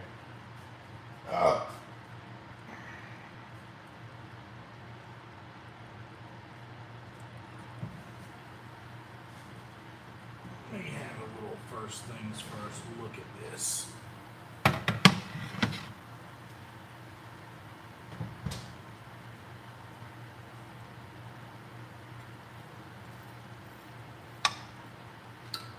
May not be too late.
Maybe. Maybe it won't be too bad.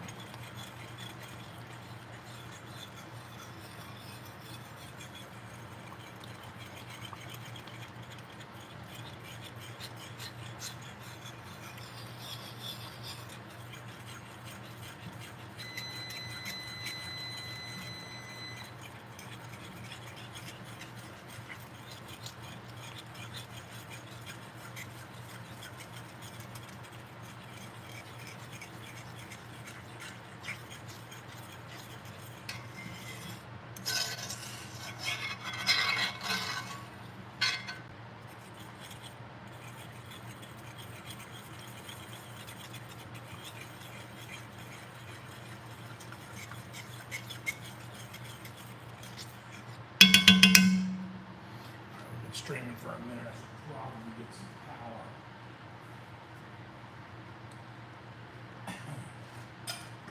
Do this here.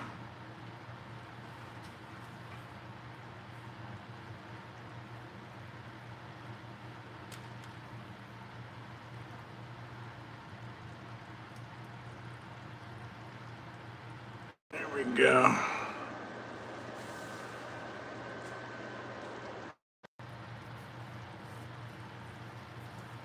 Oh, this microphone quit working some time ago, looks like.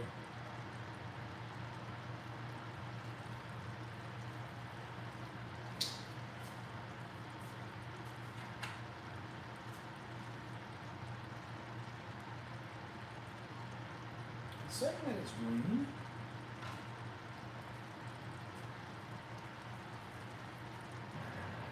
It's working now, huh?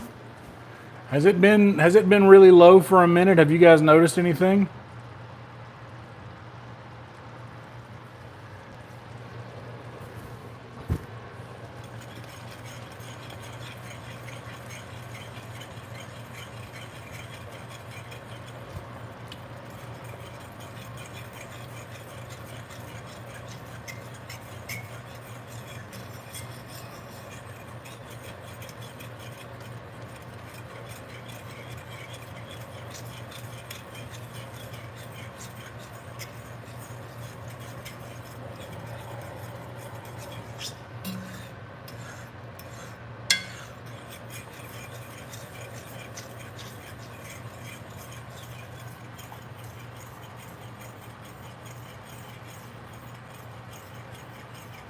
Oh, damn.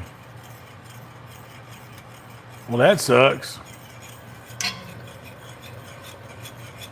Oh, well.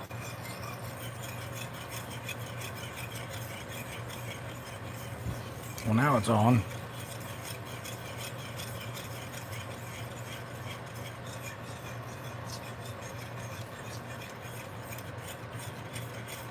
Could at least you make out what I was saying, or was it like so quiet that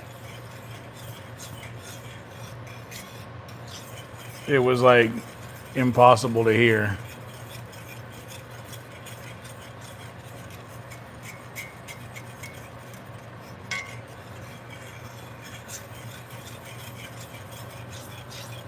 This gravy smells incredible, dude. It reminds me of it smells like the gravy I made when Bubba Love of Bubba's Love Shack in Myrtles Inlet, South Carolina. I'm gonna turn the oven off. Keep sprinkling cornstarch all over the floor. When Bubba would make his fried chicken, you could, if you were friends with Bubba,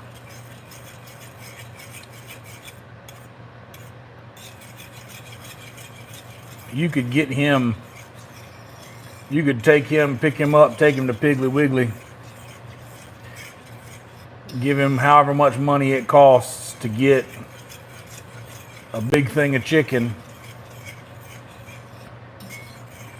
raw chicken, and he would come and he would just go into the kitchen of Creek Rats and fry you up as much chicken as you wanted, much chicken as you would buy. And you would go home with like one of those serving dishes full of fried chicken. And it's the best fried chicken I've ever had. It's the best fried chicken on earth.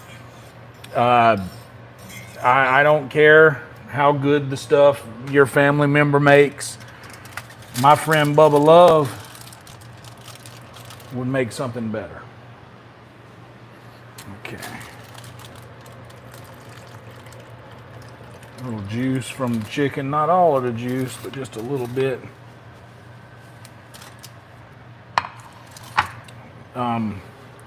Bubba's chicken is better. What I would do was we would get Bubba to make us some chicken and a tray of chicken and a tray of mac and cheese and whatever we had left over from all that. After the first day, I would go through and I'd pull all of the skin off the chicken, all of the fried skin, and keep that to the side. Take the chicken, pull all the meat off of the chicken, debone everything, get all the bones out of there. And I would make a big pot of rice. And I would take that chicken that I pulled off the bone and shred it up, mix that in with the rice. Kind of like my chicken bog that I make, but I wouldn't put sausage in it. Which you need the sausage for it to be a proper chicken bog. But I would put all that shredded chicken in with the rice, and then the skin, I would dice up the skin nice and fine and reduce that in a pan like this and make chicken skin gravy out of just the fried chicken skin. And I'm here to tell y'all, for somebody who didn't really know as much about gravy then as I do now, that was a pretty innovative thing that I'm kind of proud to have achieved.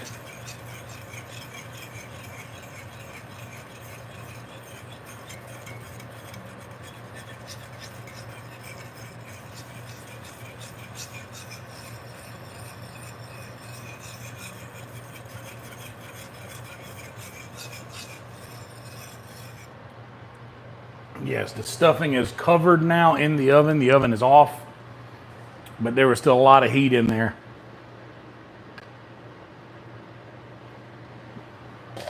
And I looked at it. I'm not worried about it being overcooked.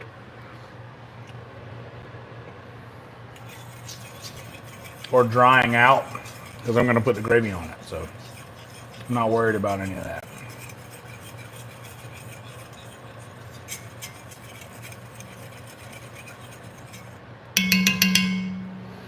All right, gravy's gonna do its thing for a second, and I'm gonna come over here. I got 2 pots I need washed.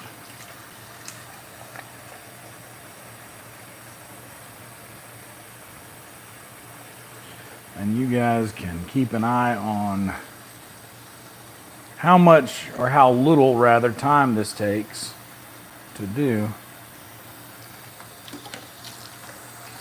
Normally I would have already done this, but there was too many moving parts.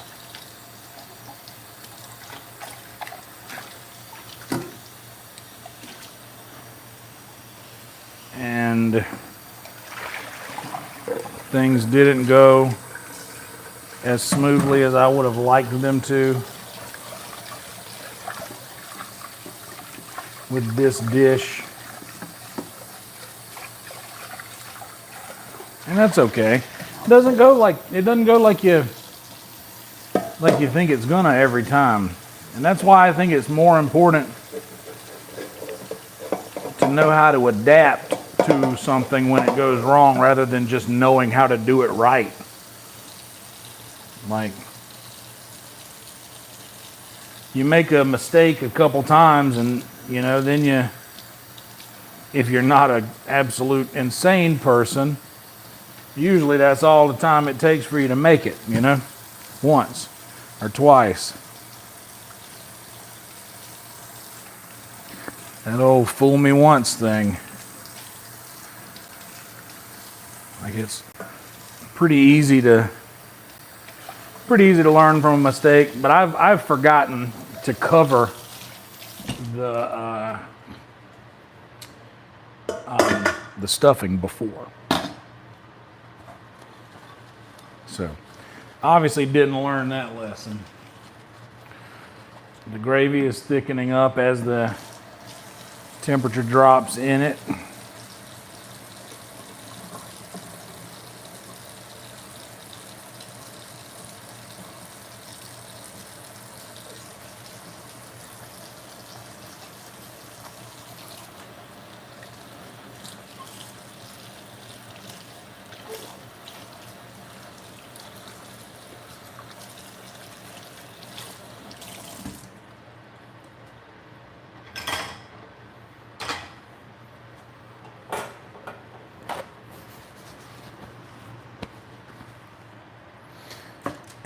Get this aluminum foil off of here.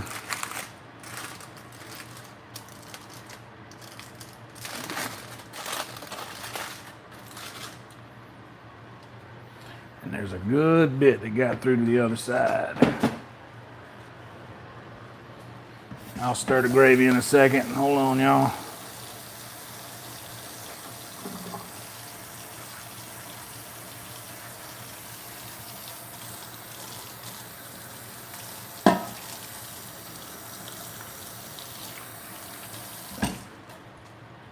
I had to get this guy clean. Yeah, my gravy's, I can just tell in that bubble that it's making that,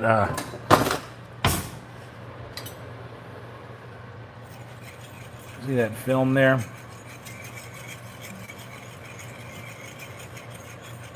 I like that.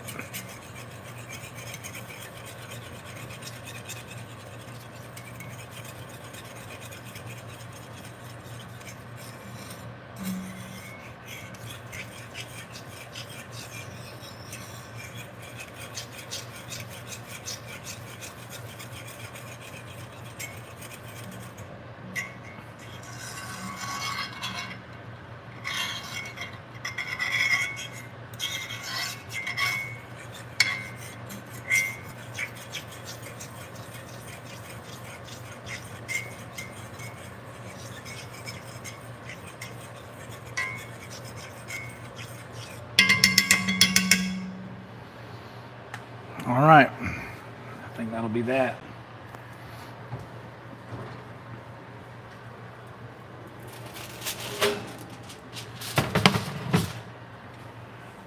Oh yeah. Seeing the steam come out of the side of that thing now. So you never know. This mistake this could turn out better than it ever has before. So you never know how this could work out. This could be like, oh, maybe I'll do it this way forever now. And luckily, because I film all of this stuff, I don't have to remember how I did it. I'll have this video here if I want to look back and see. So now I can drop that heat all the way off there. I'm going to leave this wrapped for a moment more. This chicken has been done this whole time. I'm going to take this guy off the top.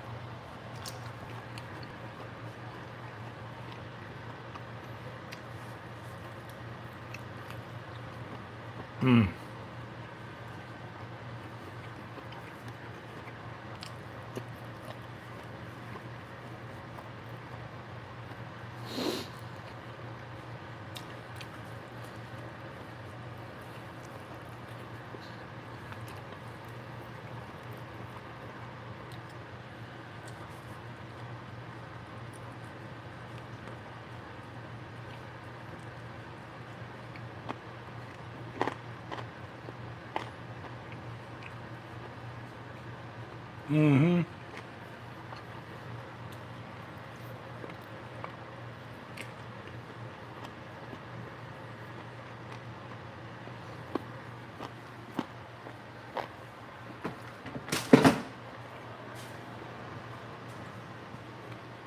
So much flavor and all that. Up around the bone and the gristle.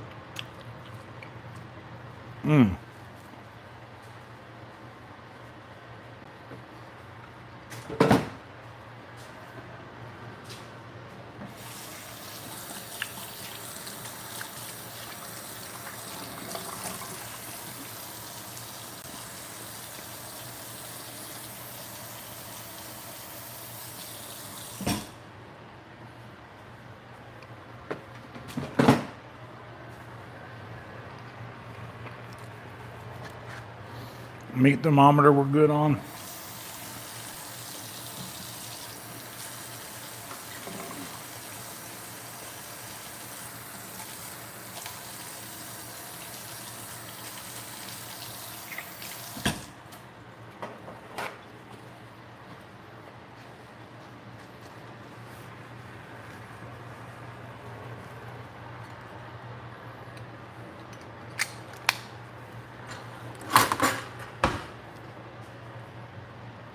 Hell yeah. Guys, like the video if you haven't yet.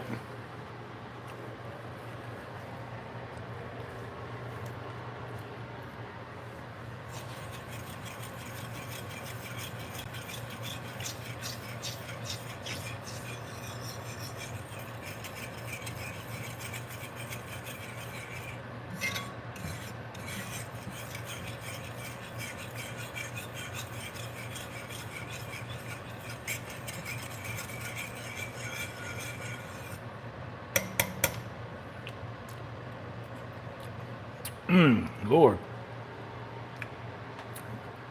That is really good gravy. Wow.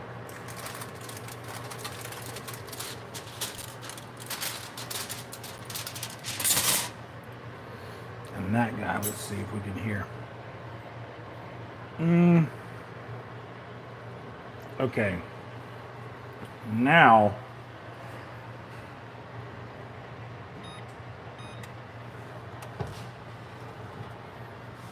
we give the broiler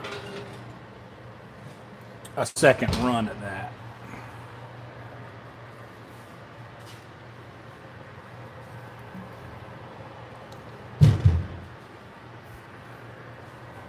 There we go.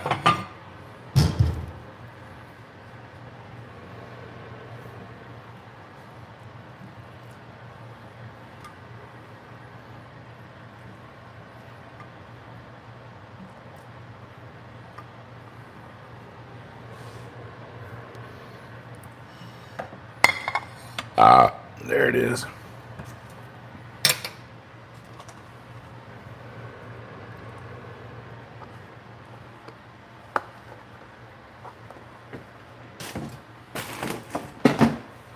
Take that trash out to the garage.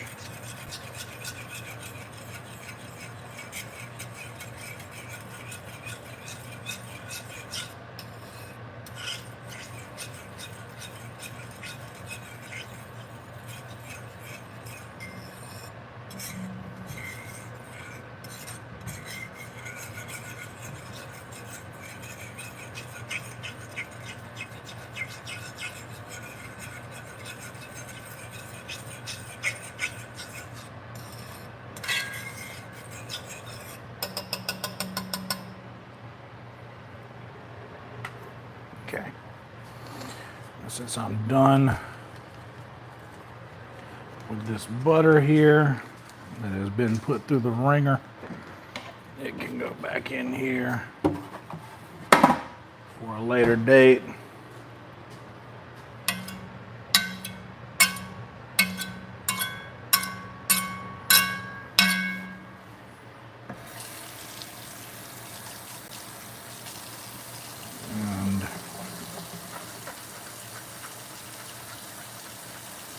Since it was already super hot,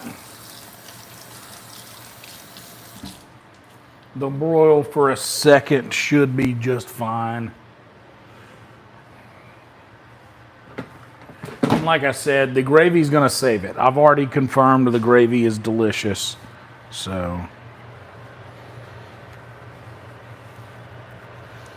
No matter what, it's gonna be edible because of the gravy.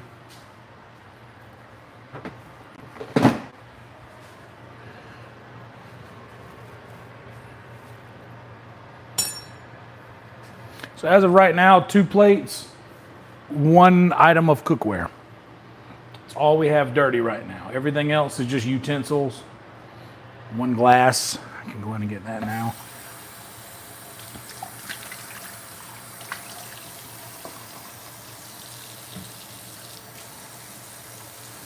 And once I finish this glass, then I can give that a look.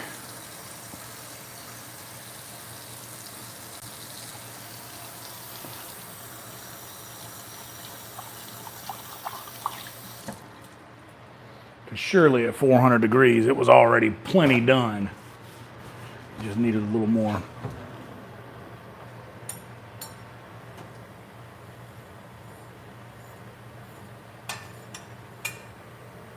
Yeah, just a touch more. Just like a minute, maybe. 115.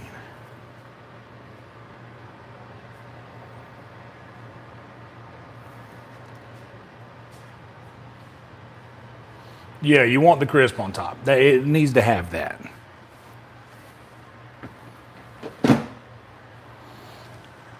In fact, I believe I got enough time.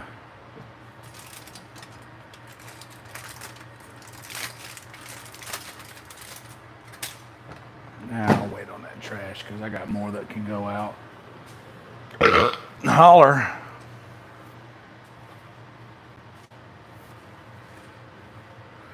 I'm gonna go ahead and finish off the rest of this Pepsi.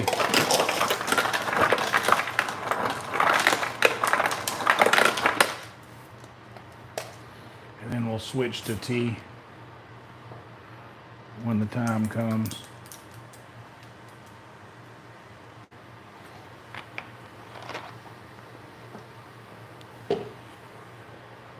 All right.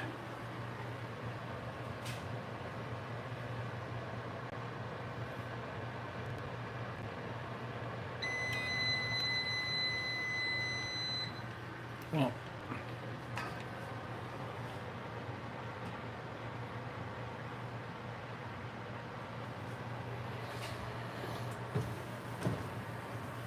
yeah. Extra crispy. What we want? Yeah, that. You hear that?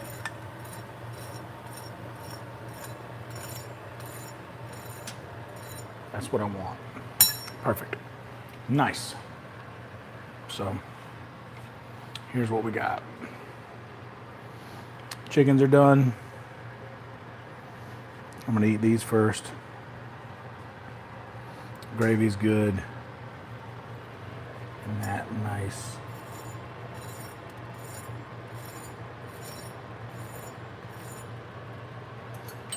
It's really what you want.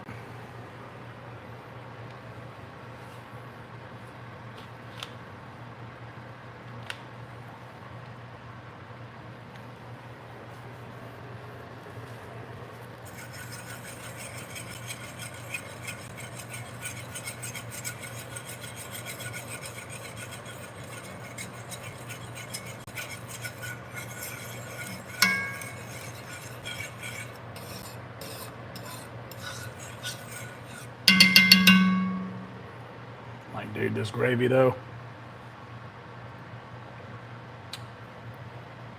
It's exactly what you want gravy to be. I mean, what more can you say? It's good. It's good.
Okay, I'm calling it right now. The dressing needed a lot more covered time. The top part is great. The inside needed some more. But we're still doing it.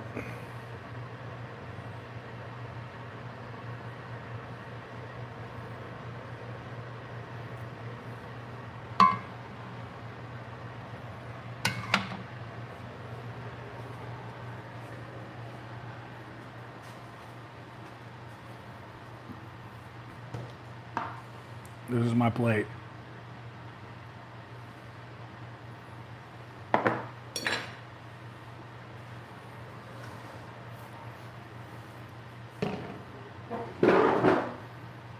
Ugh. Paper towels are here.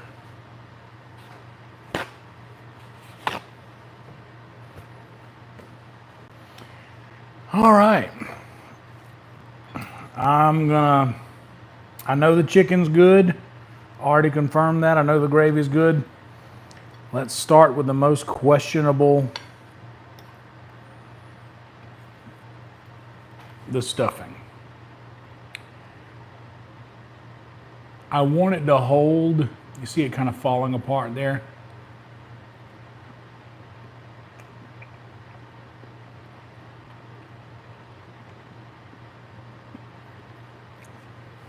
So flavor-wise, it's fine.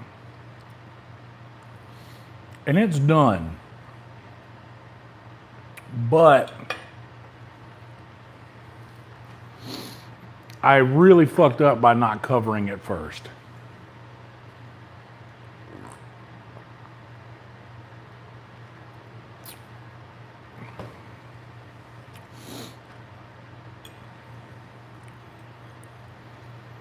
This really needs to be cooked, covered for a significantly longer amount of time than uncovered. And I did that backwards.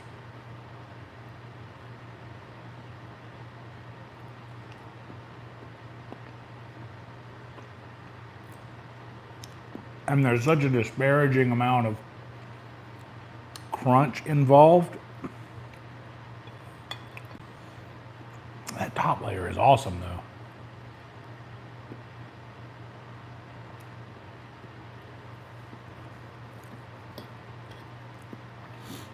But it's more like a mush than a bread, like a stuffing thing, you know?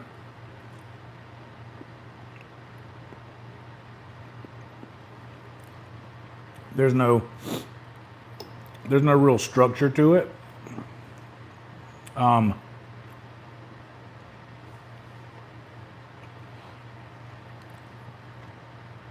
The edge pieces are good.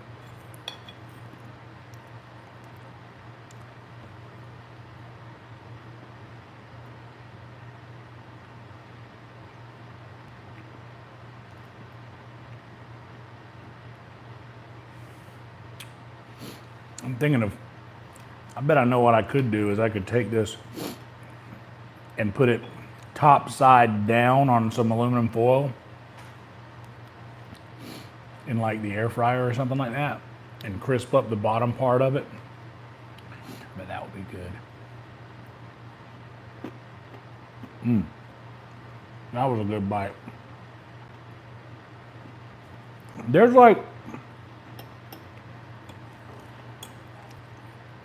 There's significantly salvageable moments in this. This is going to be a good bite, I can tell.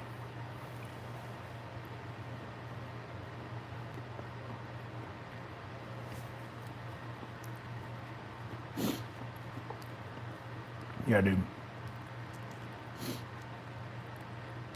Like,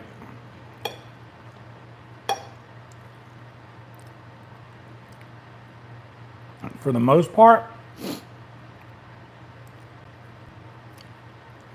it's just like no flavor has been lost in any of it. It's just more about the consistency of it. Should be firmer where it isn't. And like the top part is it actually came together nice. But like this chicken though.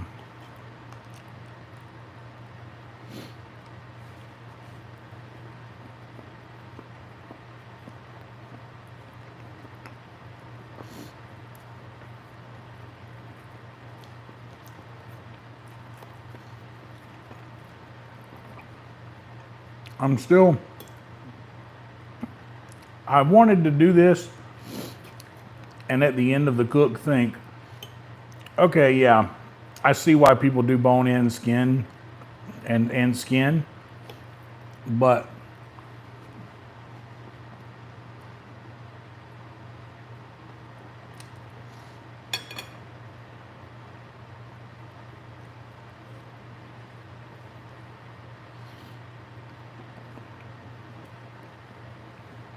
I see the benefit flavor-wise,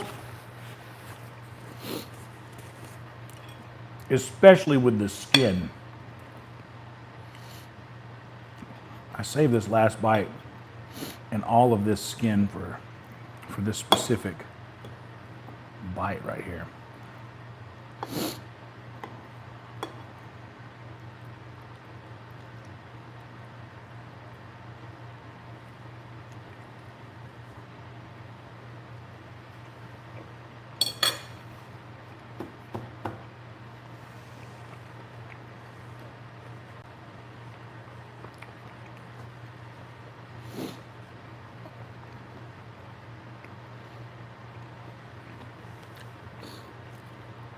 Okay.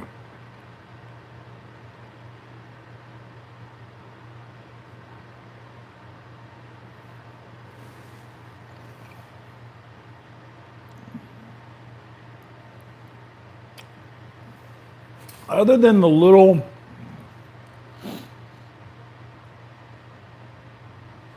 rogue pieces of gristle that you get, this really is the skin, man.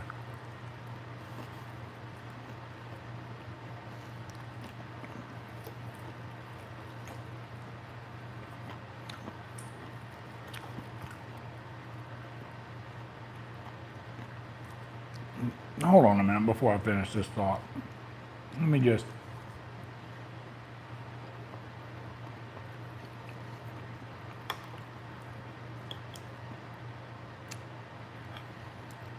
I mean, it's done perfectly.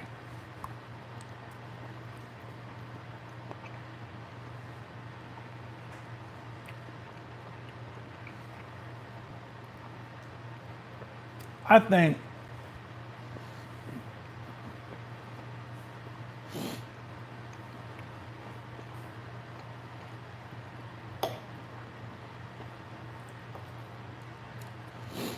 that bone-in, skin-on being cheaper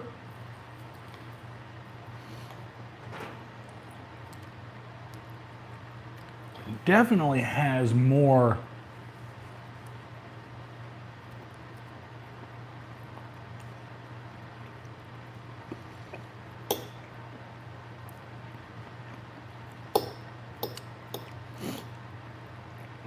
and I'm not saying that this is like I can't live without this flavor, but it definitely has more flavor.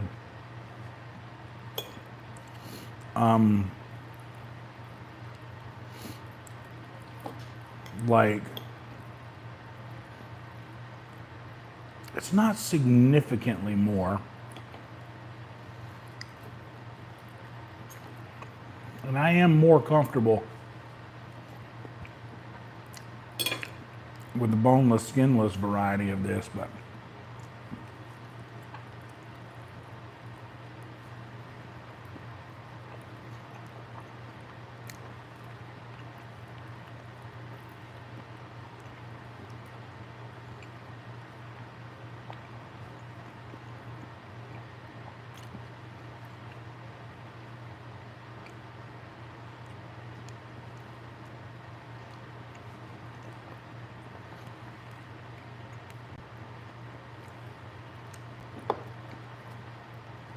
yeah, I think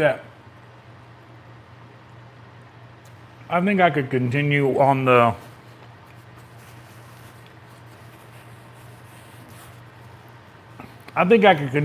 boneless, skinless path and not miss much. The skin side down first, let it retract and tighten up, is very nice.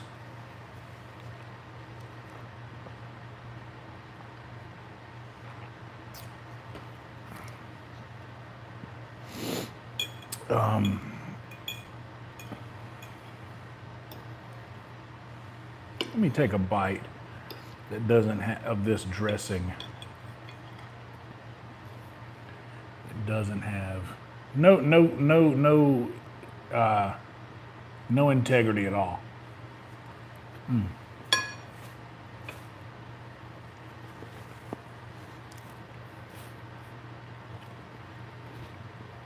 Man, and even with that,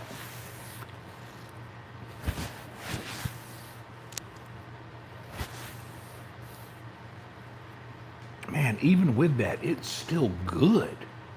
Like,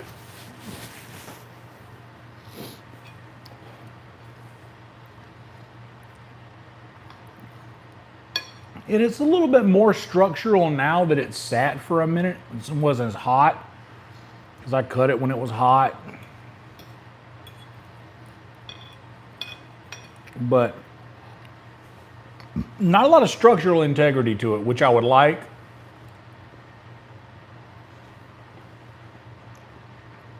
But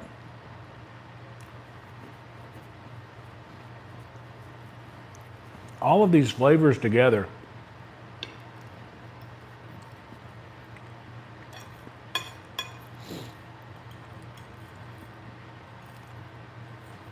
all these flavors together are pretty incredible, to be honest. Like this is like a chunky, I mean, this looks like a really good bite. Look at it. Like it's nice.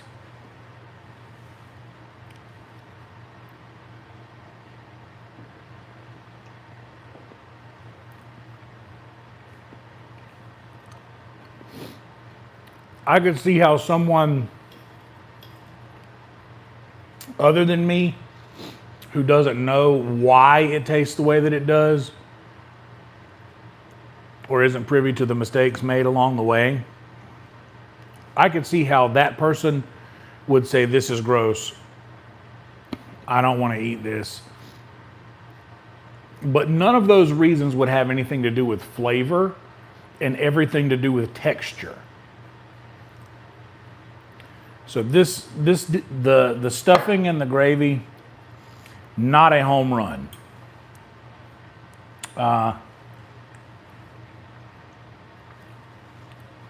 It's not a hit. This is more like a decent at bat, where you work the pitcher down a little bit, like a double-digit pitch at bat. You're fouling off a lot of balls, and you're really just trying to wear the pitcher down a little bit for the next guy in the on deck circle. That's what this part of the dish is.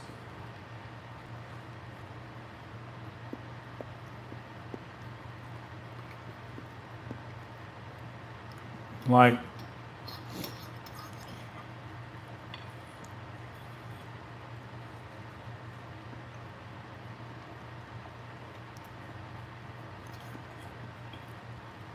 but I'm thinking that because I just went for the most in the middle, what would have been the soggiest part of it. When I get to the edge parts,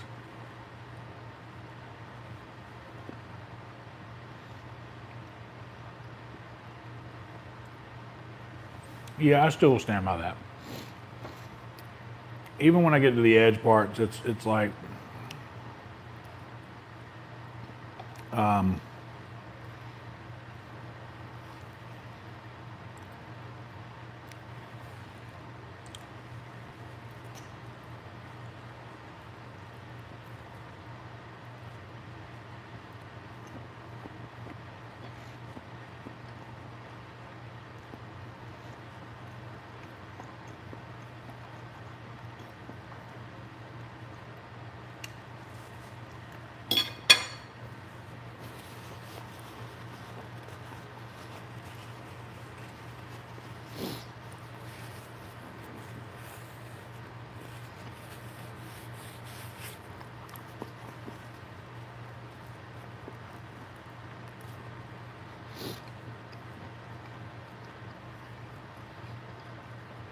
yeah. The chicken's good. It's not knock my socks off, wow, this is so much better than, yeah, it's not knock my socks off, this is so much better than it. Like, wow, how have I not been using the bone in this whole time? I'm not feeling that. The skin is good. It adds a bit. The gravy is good. The gravy is always good.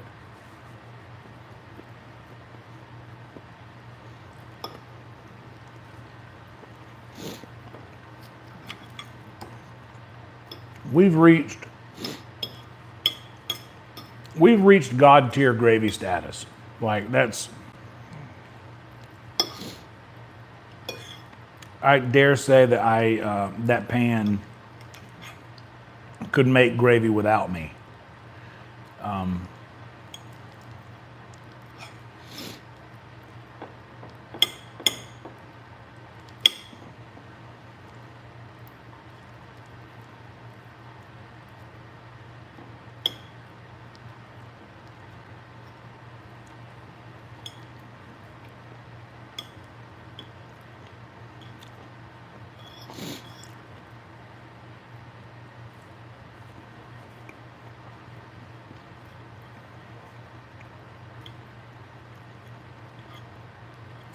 The chicken's good.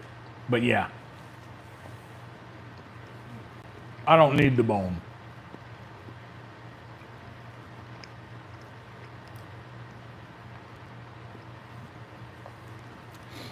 I don't need the bone. I don't need the skin.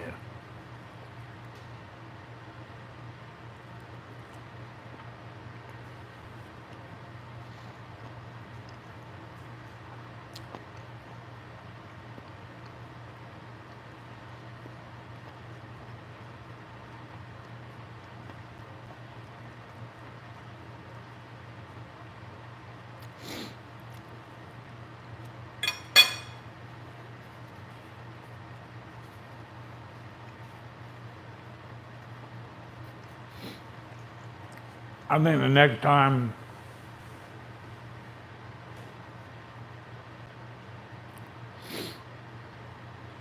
next time that I do this, I have some leg quarters in the freezer. Bone in, skin on, obviously. Leg quarters are like that. But I think when I do that, I may go to the grill with those.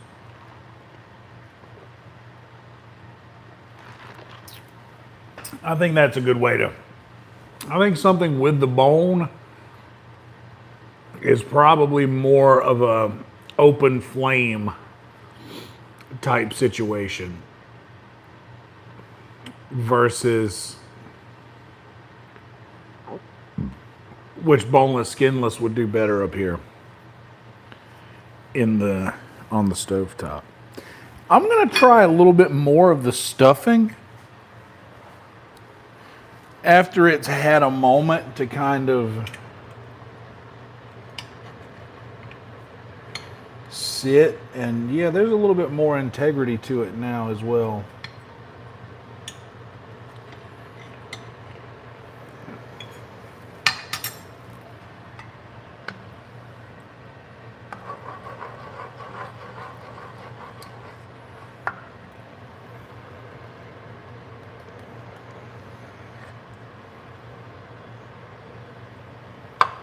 Giving it a fair shake, and also I'm gonna eat this piece of chicken that I thought would be the best.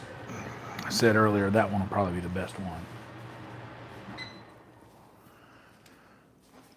Yeah. This guy. See all that crisp, all that flavor in there on that? How you like all that stuff?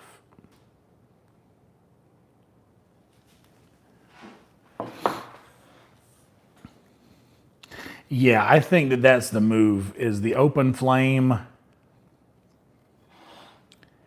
needs to be present, I think, for something with a bone in it.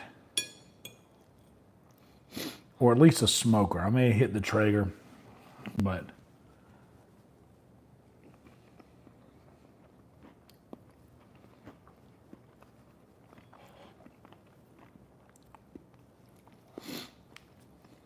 there's a little bit more integrity to this. Like it's holding together nicely there.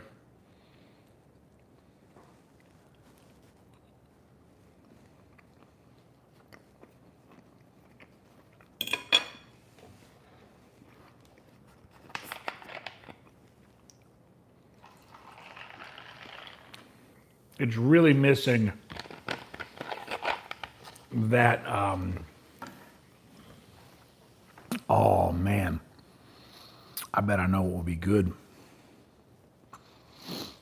is to get it spread out and then take the fork and create those crevices on top to amplify the crunch, and then to take like a chopstick and go through and just poke holes throughout. Oh man, I bet that would be crazy. That'd probably make this really good. But like, you can't really improve that too much. Look at that. That's like, this is in the cast iron too. This ain't on a grill. But I'm gonna pull this bad boy apart with my hands, bro.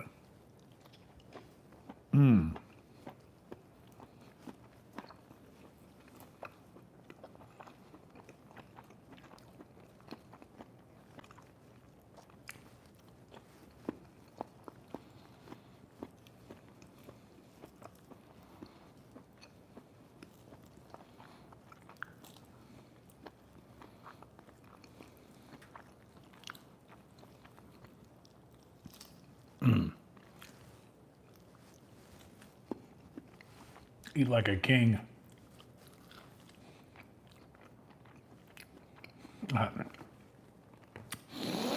Sing me a song.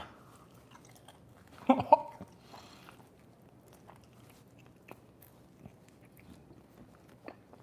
man.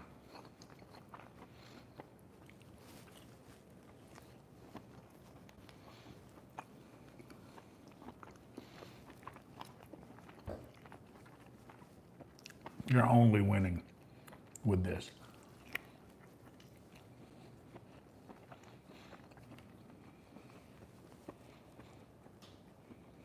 You want a bite?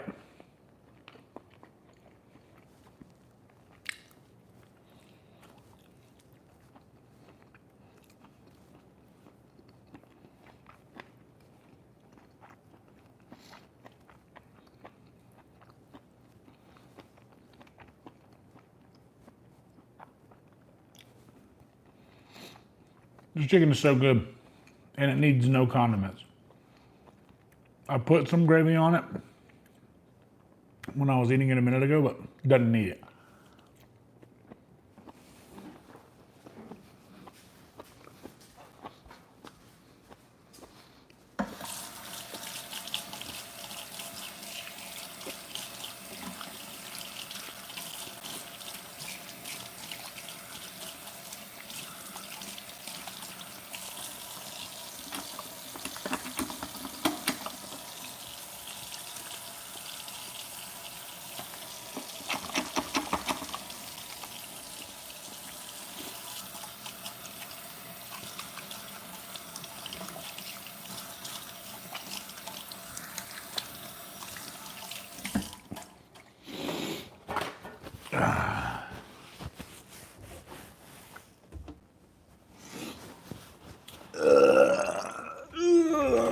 There it is. Don't worry, I found it.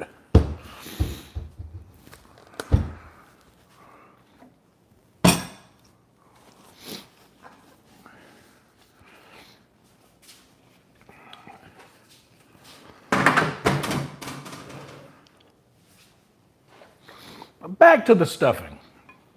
The chicken, I have no notes.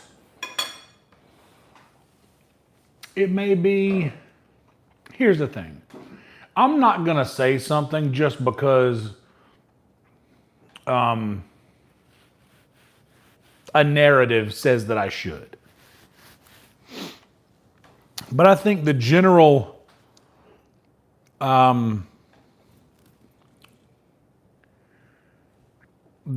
narrative would sound something like, well, if it's got skin and bone,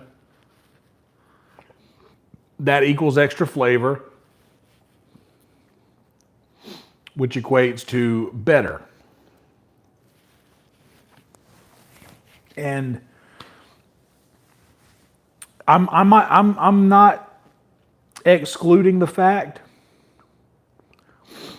that bone-in chicken thighs are outside of my wheelhouse. I'm very good at making boneless, skinless chicken thighs in the same way. I'm very good at that. I know this isn't my wheelhouse, and like I said, not excluding that fact, but I am not getting this grass is always greener feeling from this thing.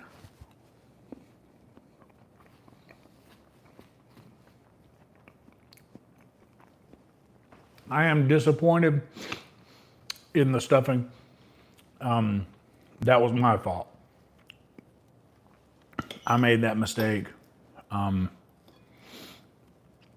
it probably won't happen again. But green tea exists, so chances are likely. But still,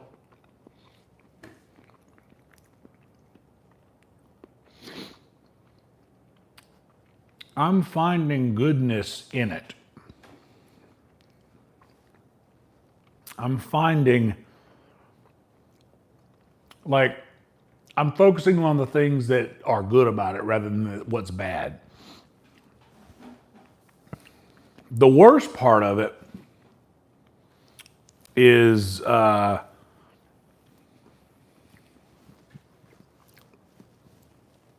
it's not that it is,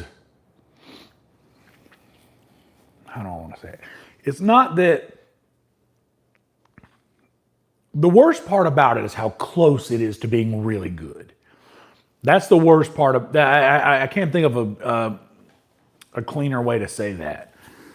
That's the worst part, is that it is almost like really good. Like I was like, okay, so I'm gonna wait until like the last few minutes of the cook, maybe upwards of 5 minutes. The last few times I've made this stuffing dish, I've kind of fucked up the timing on and the temperature. I didn't go long enough at a high enough temperature to make it as good as it could be.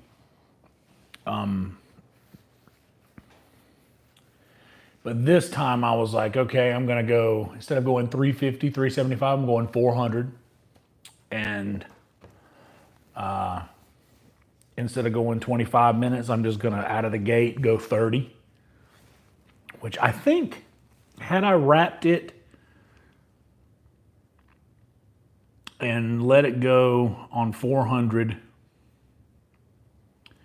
for 30 minutes, wrapped, I could have uncovered it and let it go for 5 more minutes.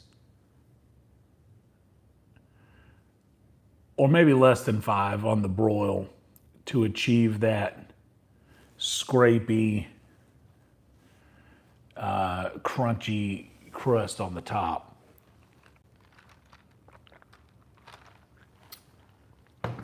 But yeah, the worst part is that it's almost really good, but it's just not. Like technically, everything except for the top is mushy. That bite not so much, but like if every bite tasted like the one I just had, I probably wouldn't have much of a complaint.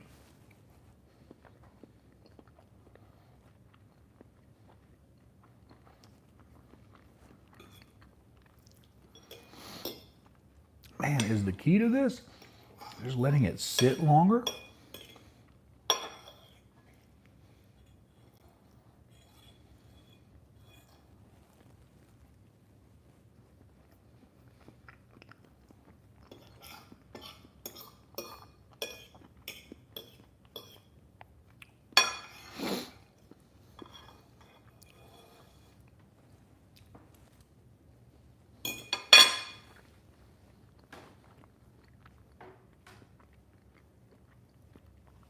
Maybe.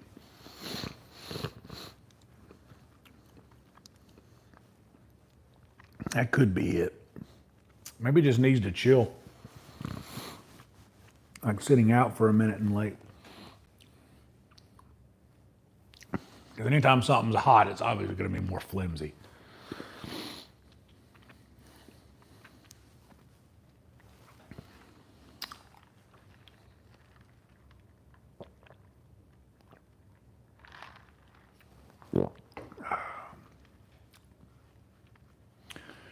The gravy is great.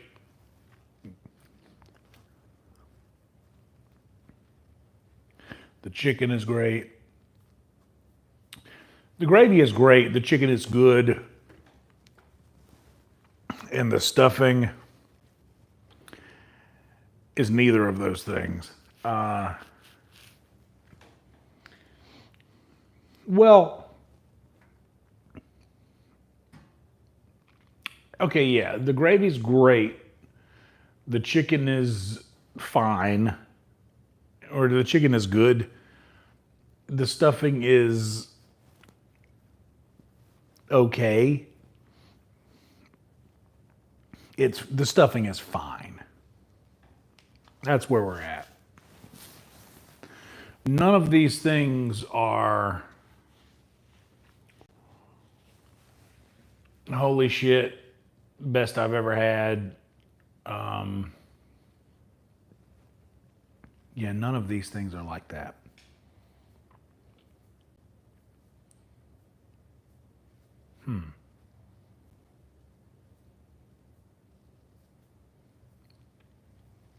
But it is a meal that when I heat up later tonight or tomorrow, that I won't have to cook.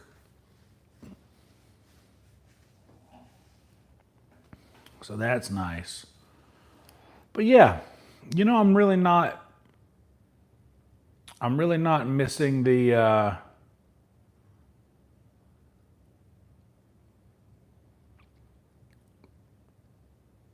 I'm really not missing the bone or the skin in the, not like having it in front of me. It's like I get excited, like, ooh, the skin's good.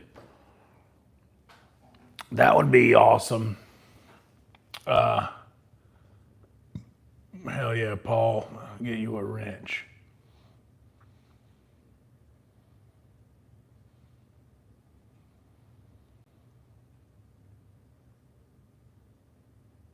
Oh yeah, all meat dishes do that thing. I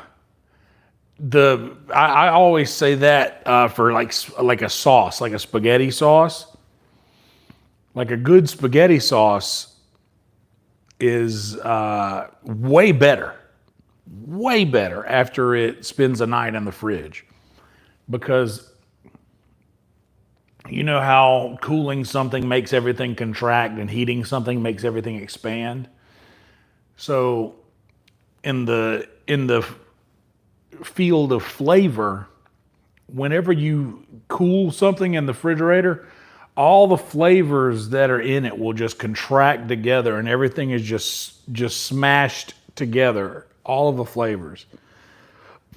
So that whenever it reheats and expands, there's more of it's more cohesive because of the amount of time that it is like contracted into each other, flavor wise, all the other flavors. It's way greater than. It's incredible what it does.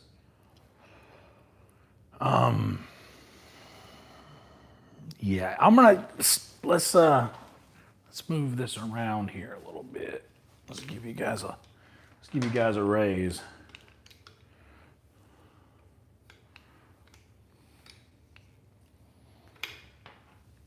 And get the power back on here. And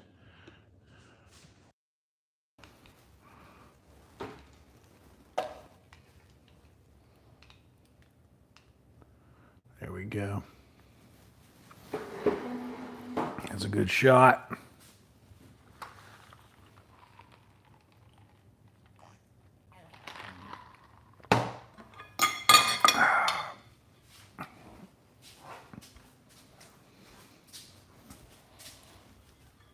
All right. I'm glad I didn't take that can out because I don't want to be putting chicken bones into a fresh trash bag. All right. Oh, actually. Oh, I got everything over here that I need. I don't need that floor clean. Or dirty, I mean.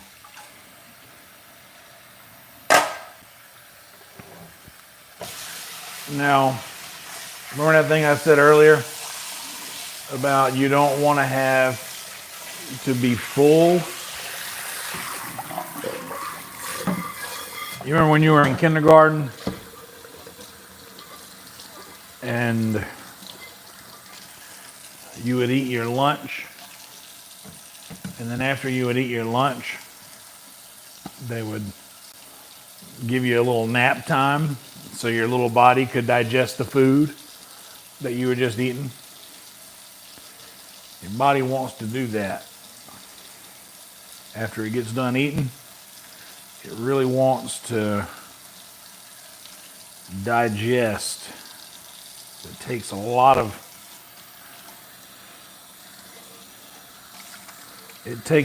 electricity in your body to do that.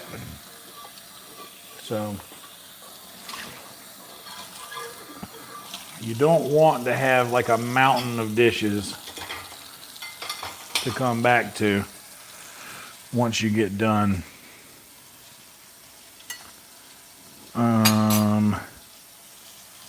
Once you get done cooking. So basically, I don't really have a lot to wash right this second.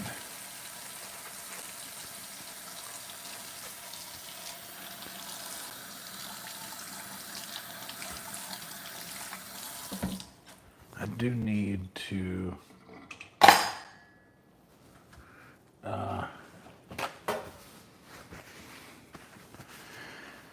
I gotta put this thing away.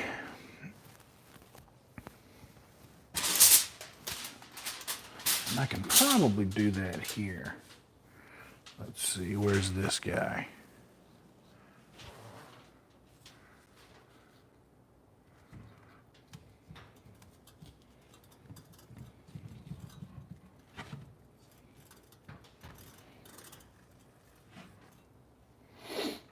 This big guy will come apart and go in here in one, but it won't. I know it won't. Is there an easier way to do this? Okay, I can touch you now. Here we go. I'm just gonna slide this guy in here like that.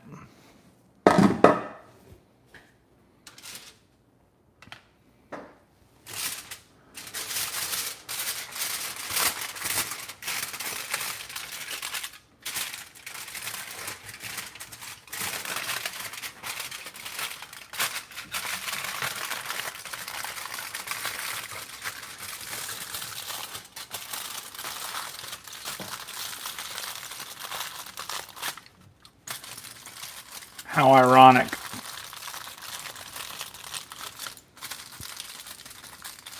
That it ends its, that now I wrap it in foil. I can just hear it mocking me. So now you wrap me up. Got it.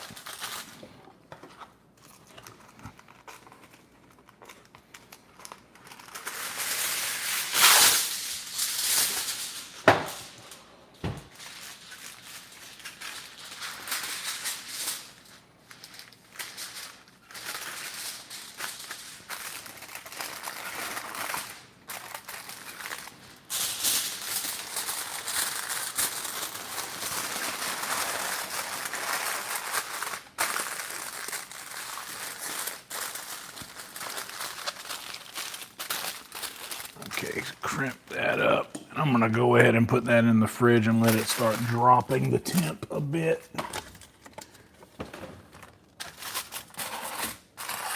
Slide it to the back there. I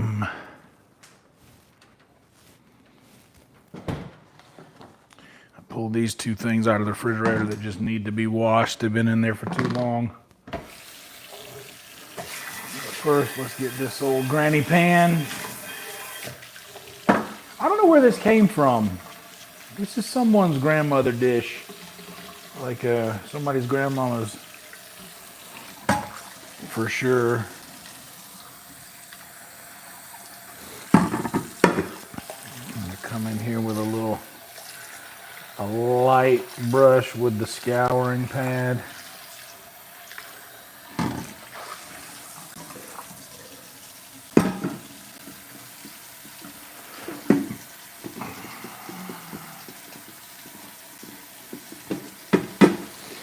when you watch these things, you got to make sure to get in the corners good, because you never want to have that, especially a nice glass dish. You never want to have that nasty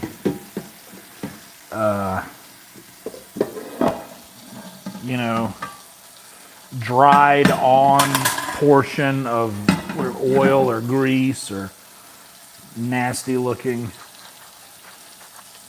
Just make sure to get all the corners and everything good on something like this. You know, I should be thankful, because in another universe, it could have been this thing that fell and not that stainless steel pot that I've had for like 12 years. And I could be having a much worse day.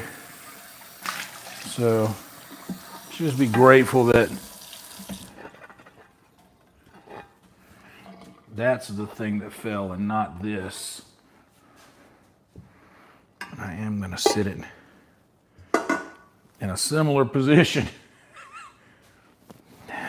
Best of luck.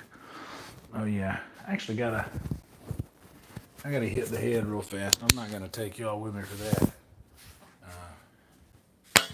I'll be right back. Don't go nowhere.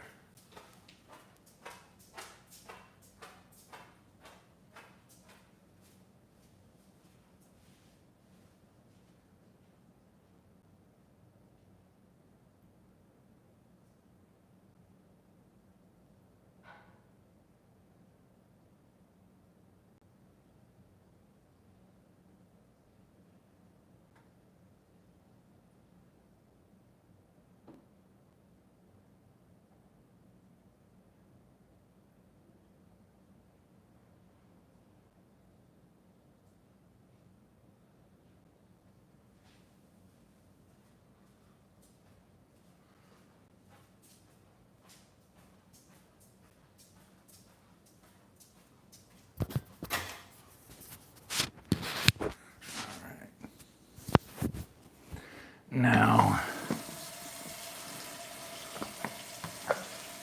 this is leftover gravy from the last time we made it when me and Netflix cooked. But it was more like a concentrated beef gravy type deal.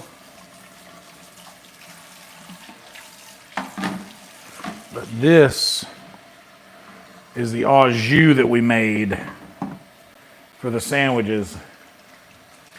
And that's been in the refrigerator for a minute. I don't even remember how long ago it's been, but this thing has been in there since. So it is most certainly time for it to be out of there. It smells really good. It's crazy how that works, isn't it? Like something that should by every metric just be disgusting, just you dump it out and you're like, wow, I remember how good this tasted because it still smells that way. Isn't that wild? Maybe just me.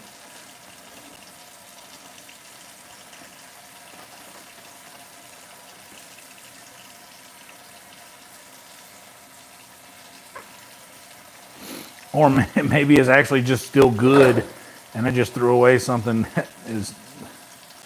There's no way. There's no way.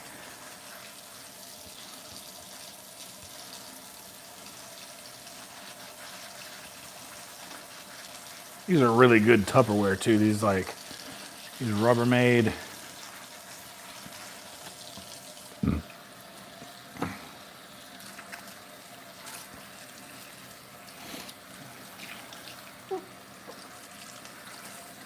Like the silicone lids. It's good. These are nice. I like having them.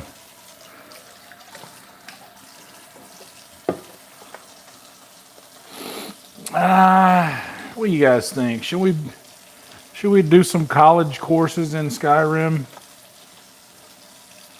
By the way, I released a 10-minute stand-up set that I did last night.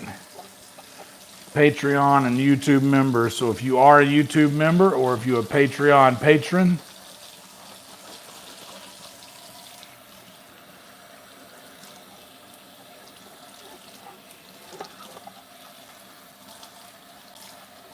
you should check that out.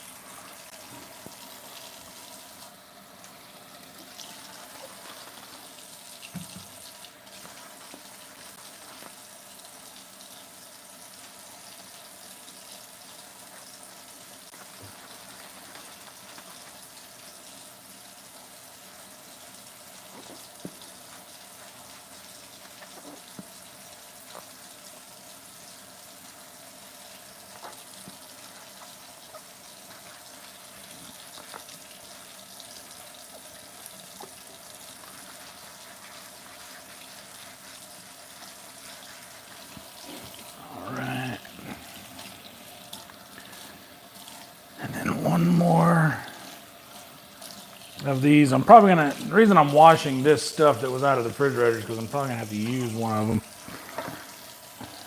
This one specifically to put the rest of this gravy in.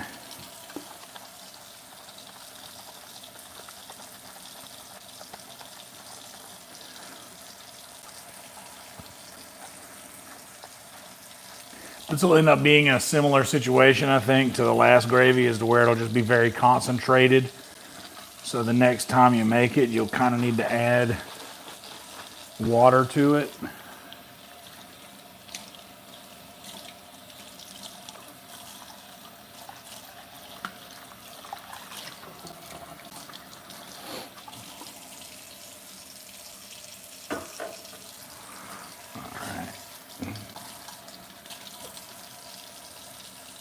I'm literally just gonna, I would normally be like, okay, this can go to the dishwasher, this can go to the dishwasher, but I'll actually still need this thing.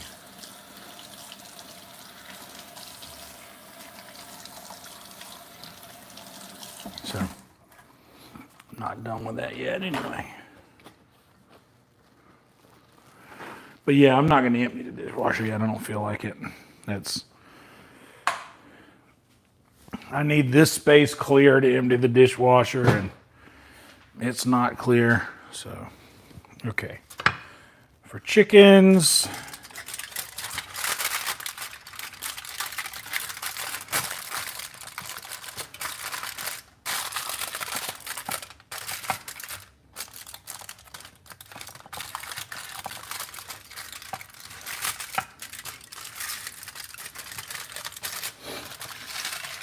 on this plate, we won't just wrap that in aluminum foil. This whole plate can go in here. That'll make it easier on the reheat.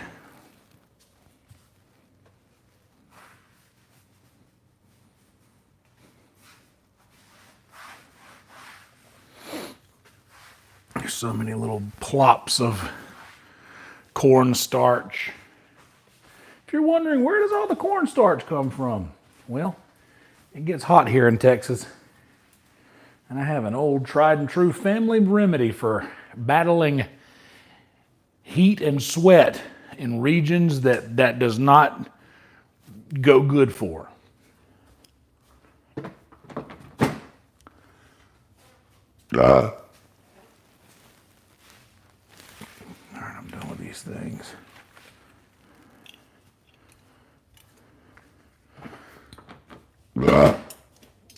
These dishes. For now. Haven't even tried the tea yet, but I'm confident in it because it's not ever going to be bad.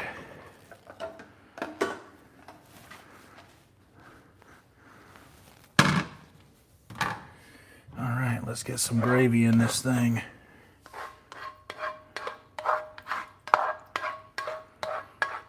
This gravy smells incredible, dude.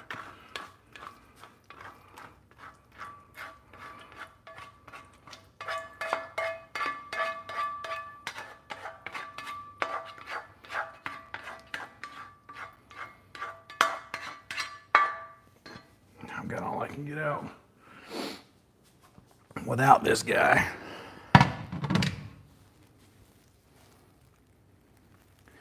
This little cake icing spreader is the best thing. This little silicone cake icing spreader is the best thing for like getting all of the gravy, hitting the corners and getting everything out, not losing any of the flavor. You can just, it's like a squeegee for the pan. Like, look at this. You see how easily this just squeegees this gravy off of the edge of the pan?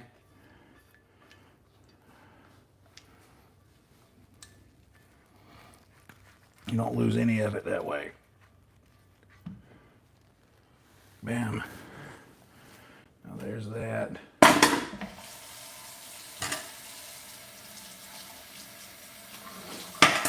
Get all the soap. All the nasty soap that we don't want.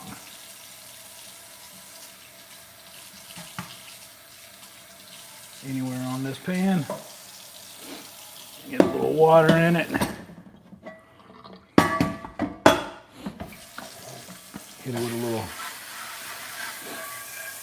Hit it with a little pressure.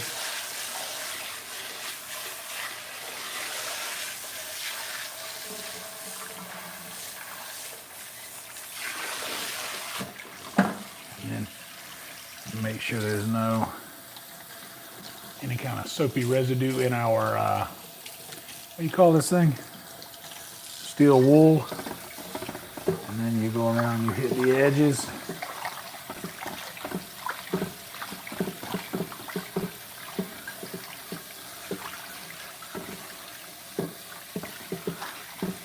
All this under the water. And then, don't twist around on me yet. And then we're good there. Give it another solid rinse. And don't be afraid to get your hands dirty with this. Touch it. Feel, okay, that's good. Everything is just smooth as a baby behind. That's what you want. And then get all of the moisture off of the bottom. Get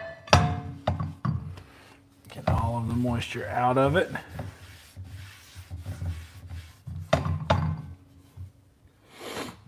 We got a good bit of gravy.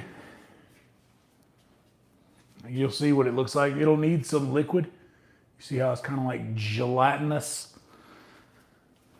in consistency? That's fine.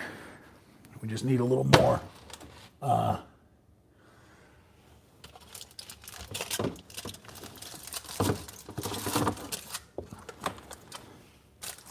We just need a little more liquid in it whenever we reheat it. Now, everybody's favorite part, give your stove a good once over.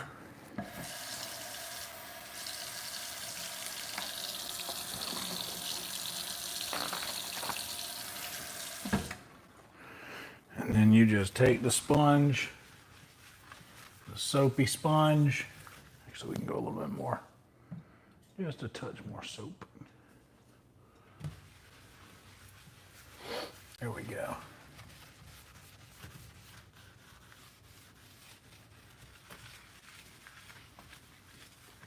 You hit the entire cooking surface with it.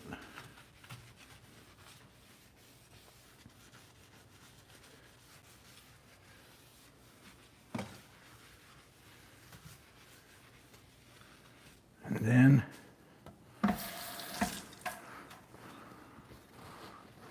paper towels.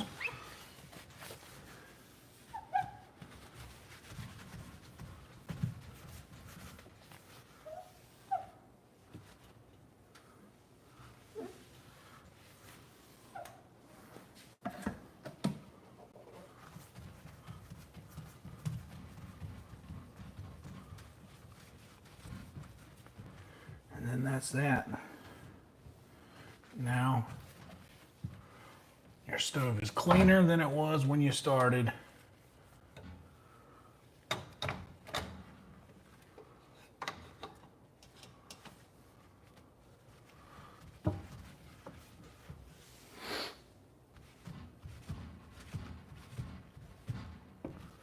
Bam. That's that.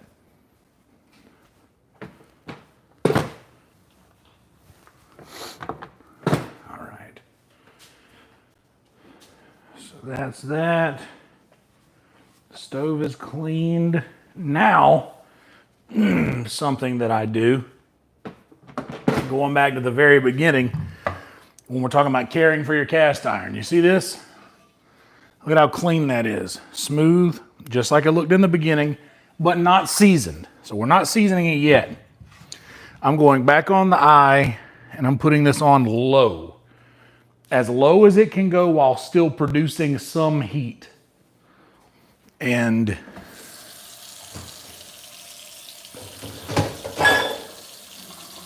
you know what? Can I? No. I'm just going to leave this open and let it. No, I don't like that thought either. I got nothing to do for 2 days. I can do that in. I need to blow my nose though. My nose is running.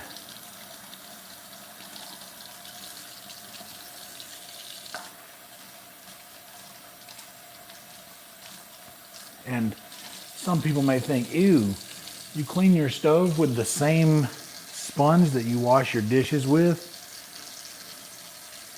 Yeah. So what?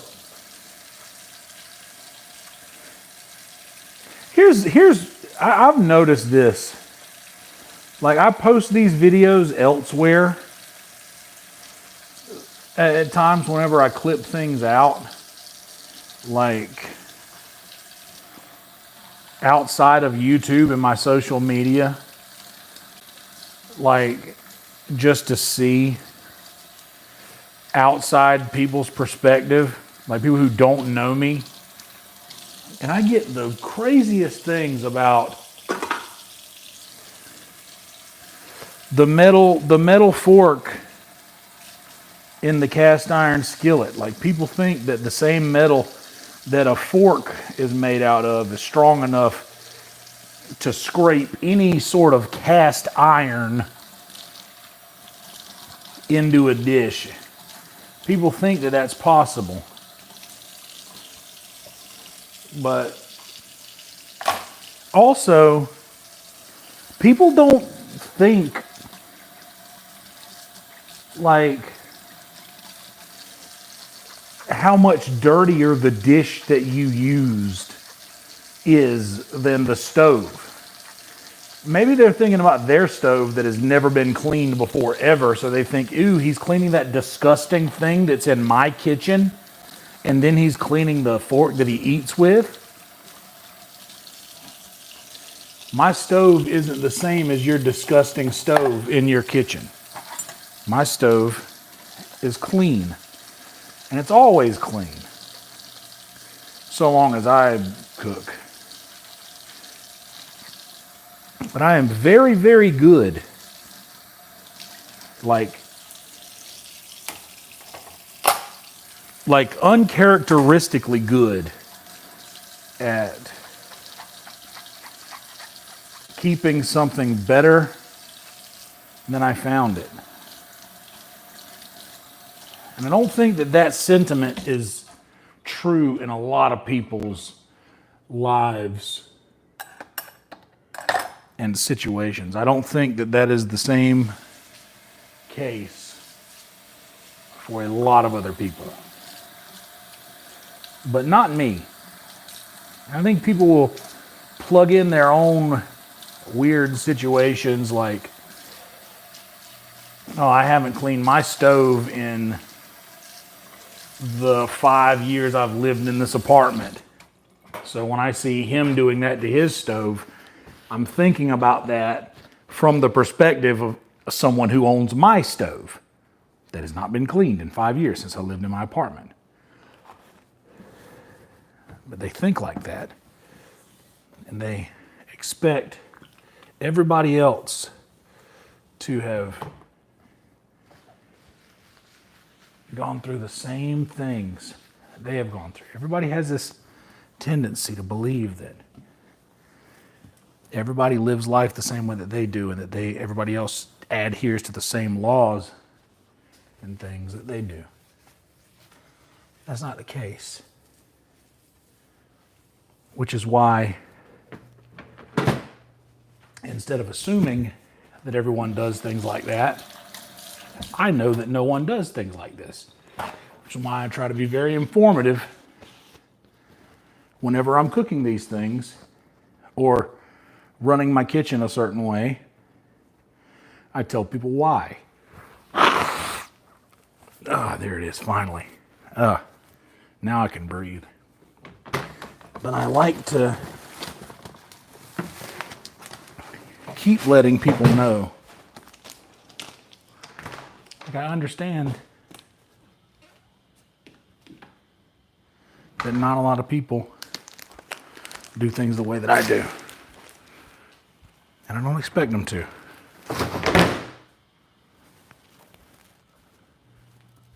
But I have done some serious process of elimination thinking over the course of my life. And what I really enjoy doing is sharing those things that I've learned with people that may be able to benefit from it.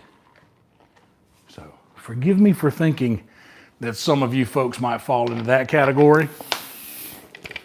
But if you like the way you do things, I'm crumbling up a bottle. If you like the way you do things, continue to do them that way, by all means. Like, don't let me get in the way of how you like to do things. I'm just saying, this is such a low stress thing here. By the way, I put this back on the stove, low heat, the lowest setting while still producing heat, so that this skillet will get any moisture that still resides anywhere in this cast iron is completely evaporated before we seal it with oil. You'd never want to seal moisture inside a cast iron. That's how you crack a good skillet. And nobody likes a cracked skillet, right? Right.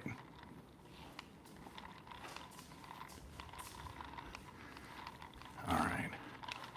I gotta come back and grab some shit after I get y'all in here. What do you think? Should we do some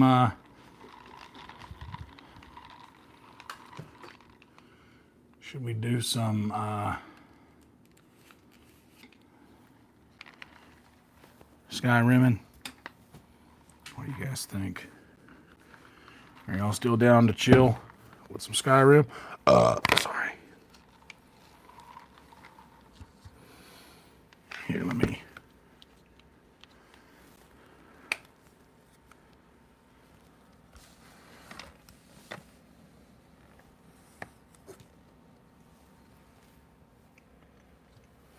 Here, let me go. I'll be right back, y'all. Let me go and grab my, I'll be right back. I gotta get a couple more things out of here. Just, y'all are still with me, yeah? Still got this mic. Straighten up the area here.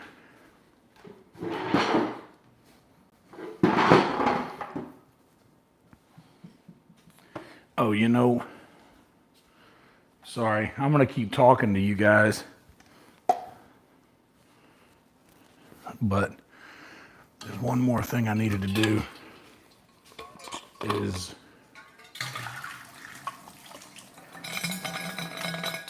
I gotta wash my water jug. It's been far too long.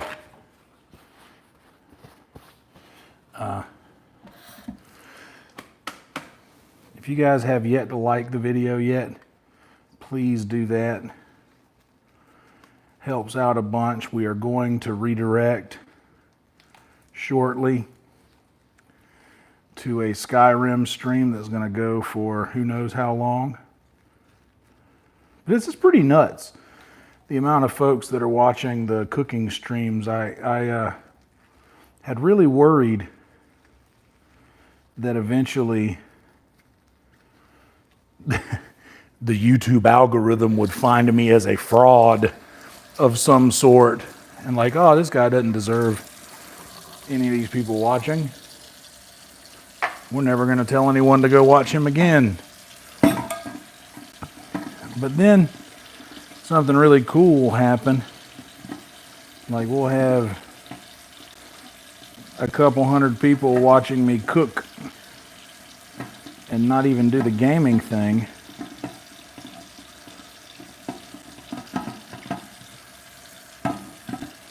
Which is pretty rad. You love to see it. But that being said, thank you guys for making these streams as cool as you have.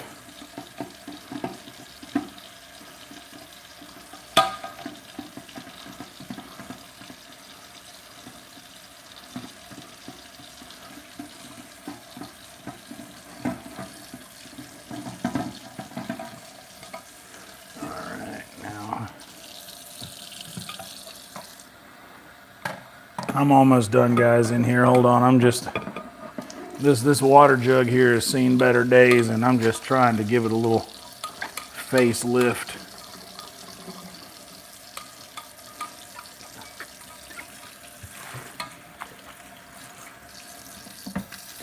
All right, now let me...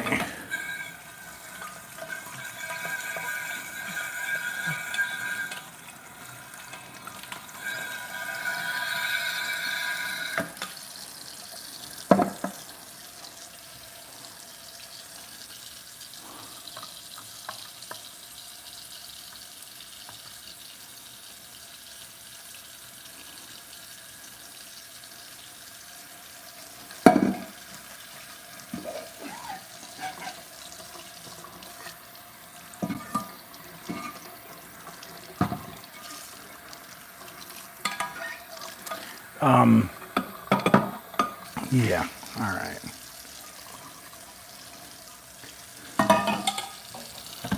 I've got so many of these stickers have started to peel, and now the moisture is getting inside them. But we love this bottle.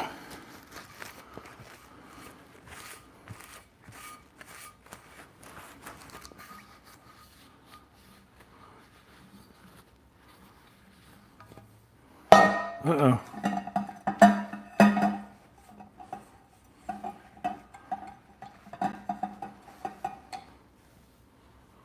Okay.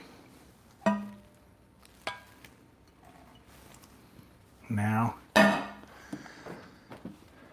water first.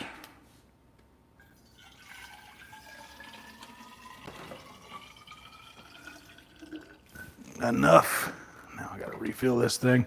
I promise I'm coming back. You haven't lost me forever.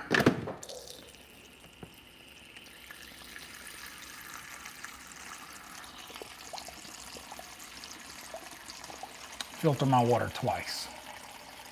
It goes through the water that comes out of the freezer is already filtered, and I fill up my Brita pitcher with that water, with that already filtered water. So it is filtered through the Frisch's filter and then filtered through Brita's filter again.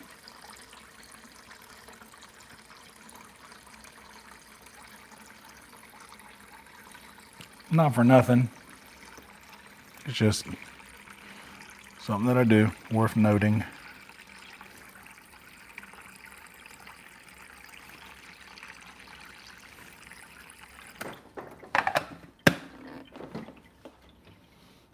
There we go.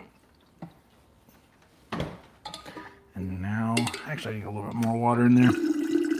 We'll get some just regular filter out of the freezer in. I dumped all the water that was in the pitcher in here.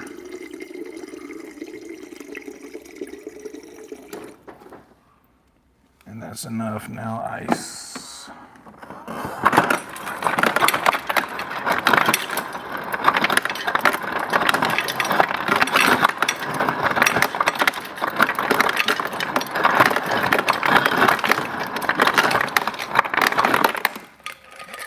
And that's good.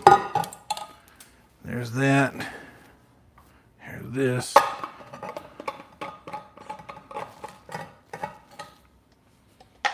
And there we go. Now, I have to come back. I'm going to leave the tea on the counter for now.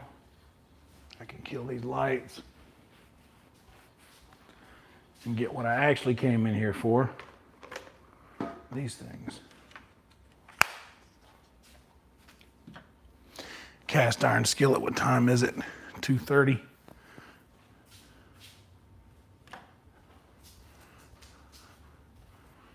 I'll leave the cast iron skillet on for about another hour. Okay. All right, everybody.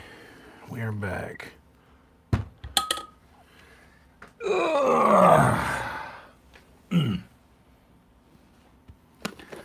Okay. So we can put this guy.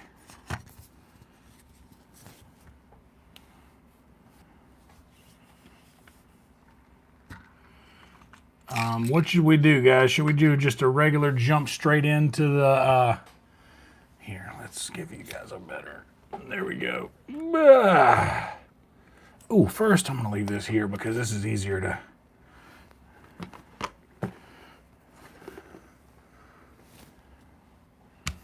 and I think I'm good on power now.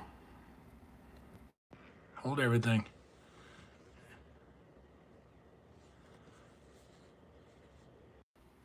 There we go. You want to see how OCD I am? Look at this. Look at how I do this. You see this thing? I feed this through here like that until it makes a ring all the way in the bottom. And then I flip this thing around like that again and I feed it back through.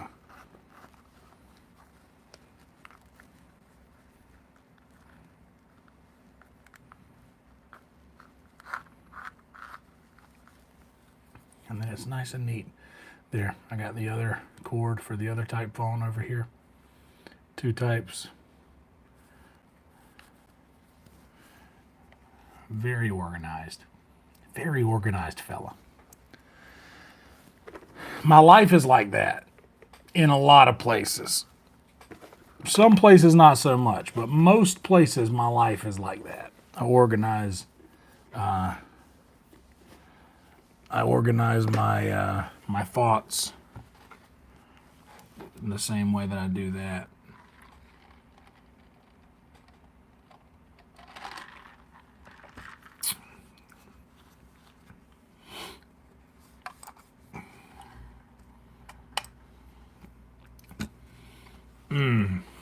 I don't.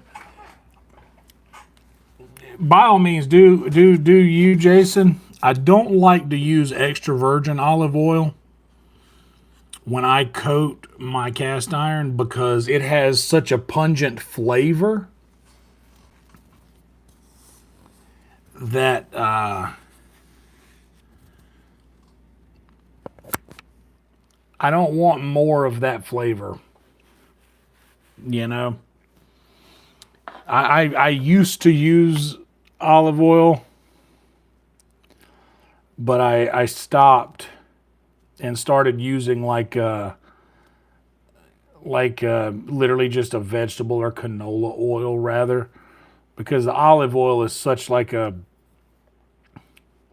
it's such a flavor that I don't like adding more of that.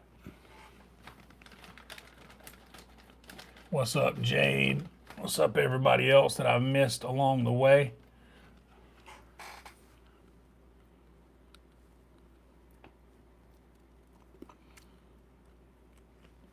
Me too, Steve.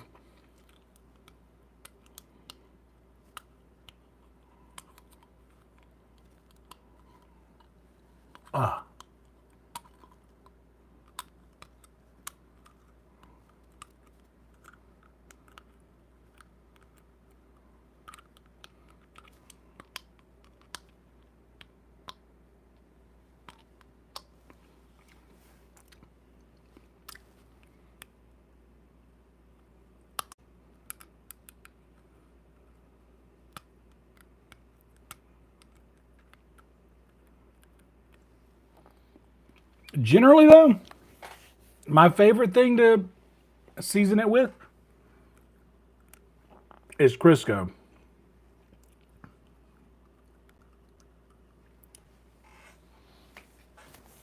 I find that I have the best luck with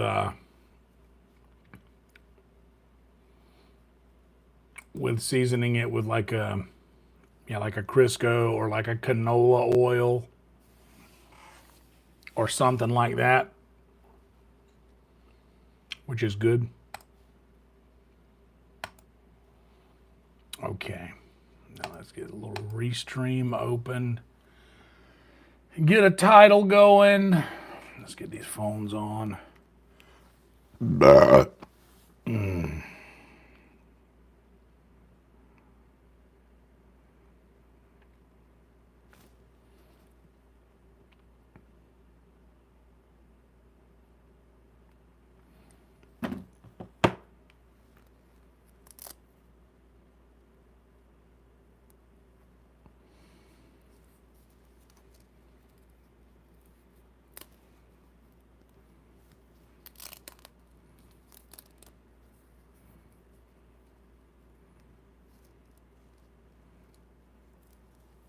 Okay.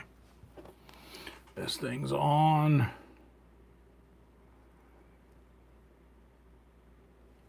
And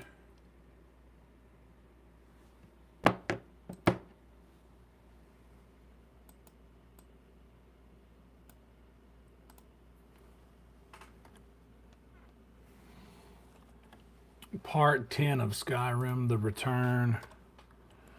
388.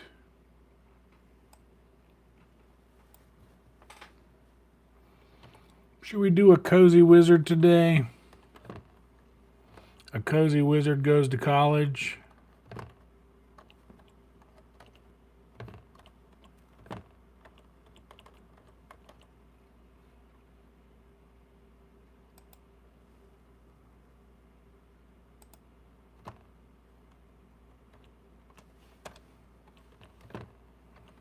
In Skyrim.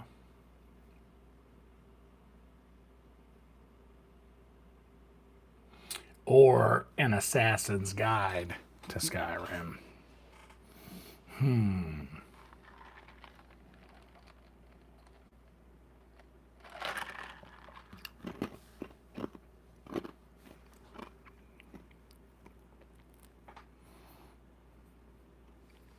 What would be better?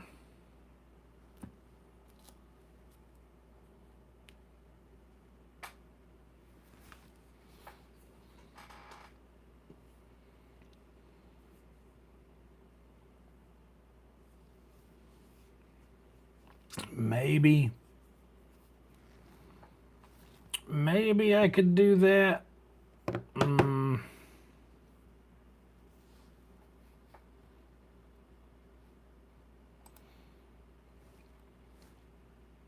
Hell yeah.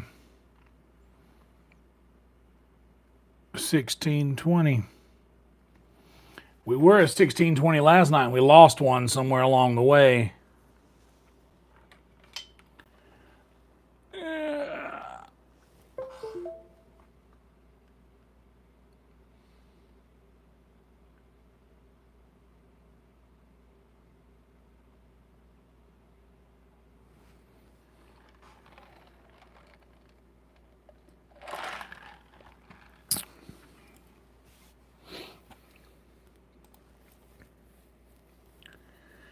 I am going to be going to college, but that doesn't sound as grabbing. I don't really want to watch a cozy wizard go to college. I would watch an Assassin's Guide to Skyrim, though.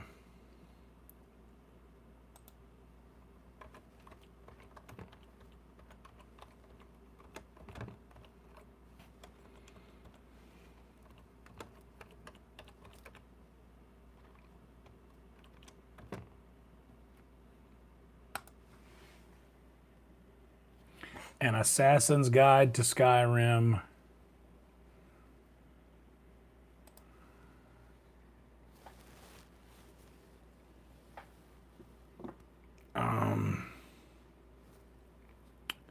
Let me actually bring you guys over. Actually, I left this on this thing so I could do this easily behind it.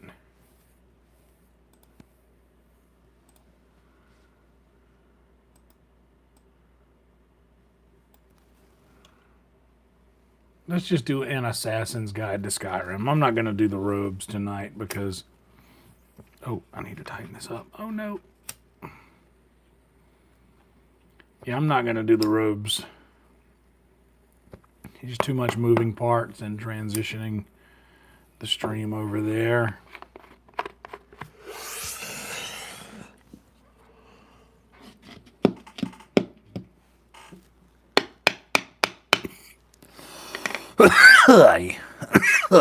Goodness.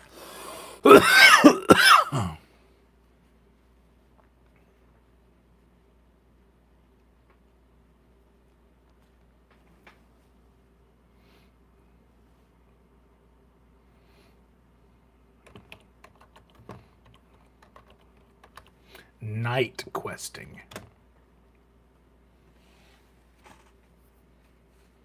Update all.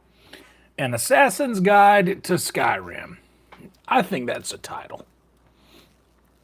One of my better streams was a vampire's guide to Cyrodiil. So we're trying to kind of recreate that. And this is already off to a really great start. And we've only cooked. And boy, did we ever. Something as simple as that. You see what I did there? This is what I was using just now. Like, if you take and like twist everything and tighten it back once it's in place, like these things last so much longer. Anything that you use lasts so much longer if you take good care of it. People just don't take care of shit, man, you know? I find that just people have a really hard time taking good care of things. They just don't do it. It's disappointing. Kitchen hacks. Clean while you cook.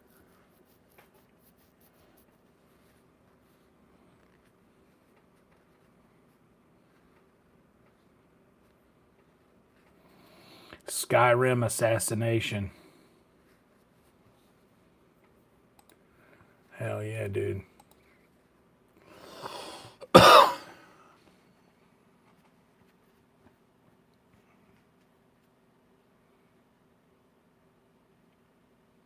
Skyrim The Return, Part 10.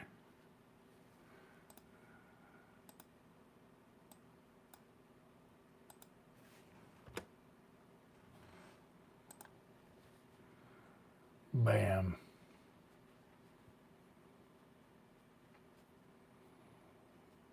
Mm-hmm.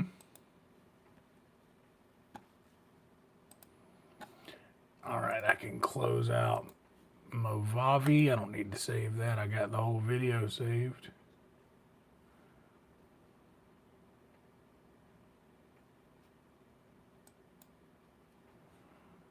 Got it.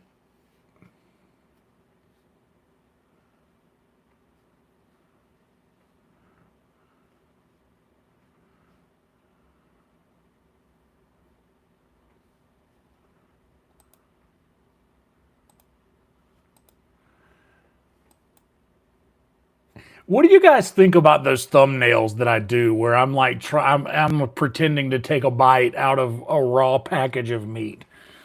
Is that jarring enough to get people to be like, ooh, but I have to see? Obviously, those work, right? Because, I mean, these streams do well. Curious what everyone would think of those thumbnails. I've never asked. I think they're fun.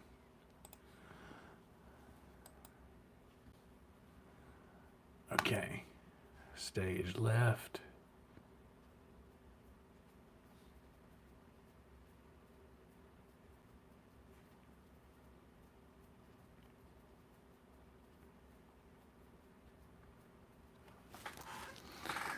Stage left, and we're good on that. Mic is off.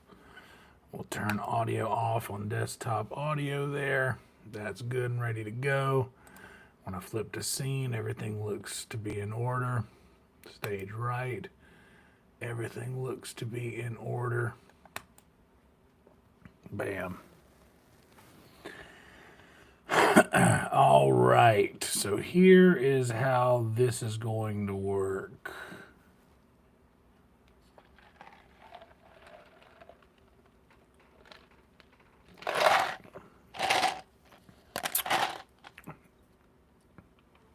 That's the last sip of the Pepsi. You guys can come with me.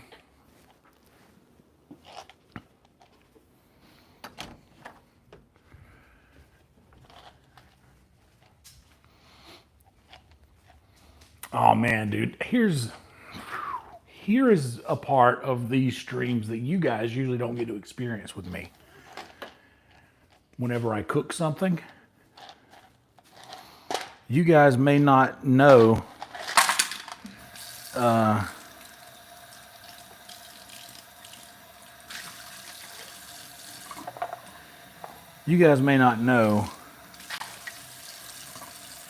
that whenever I cook these things and I walk out of my room after the cooking is done and the cleaning is done, there is nothing like the smell of the meal that you've just prepared while knowing that the kitchen that you prepared it in is also like immaculately clean. That is a thing that you guys don't usually get to experience with me.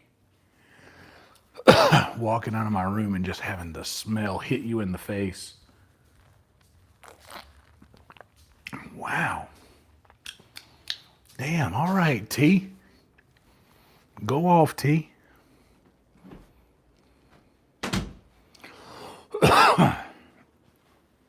But yeah, that's a nice feeling.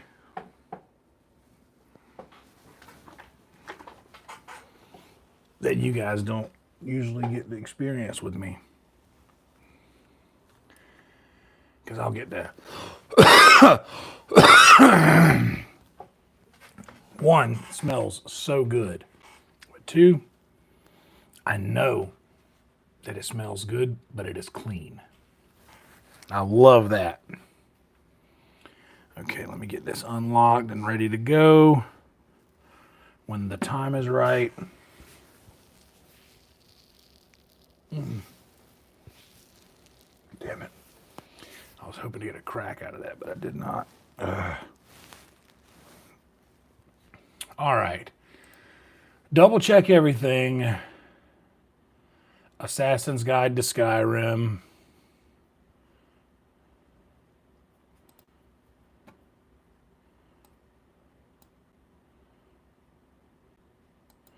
Let's, instead of doing Night Quest,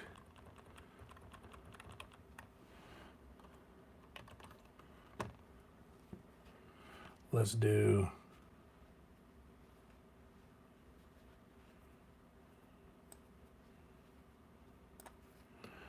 Late Night Chill.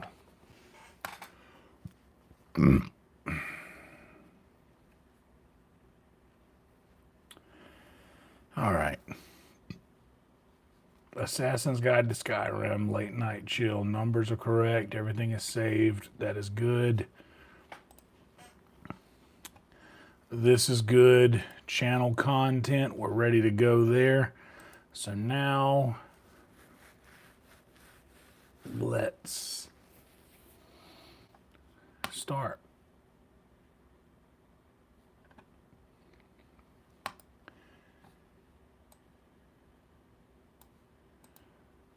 Notifications. There went one. And the other, did the other go out? I usually mute the sound. Okay, cool, that went. I mute the sound so that it can't come through there. Now we will unmute it. And I will switch.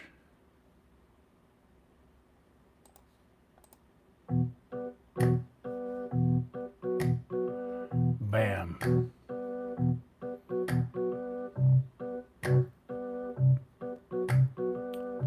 Bam. All right. Now that it's rolling, details, customization, redirect, and Assassin's Guide, save. Excuse me. You guys don't have to do anything. All you have to do is stay right where you're at. Because I'm doing all the hard work for us.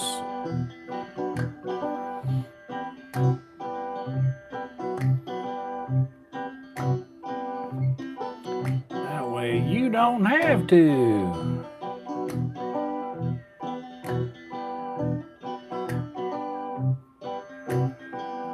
All right.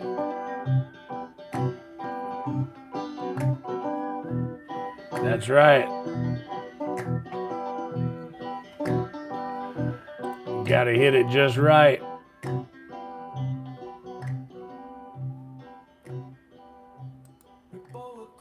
little early. Oh well. If you would like this video before we take a little trip here, that would be really cool and I'd appreciate it so much. And if whenever you get to the destination, if you like that video as well, that'd be awesome. I'll go ahead and get a little word from the sponsors prepared for whenever we transfer over here. This is all going to be a pretty swift and smooth transition.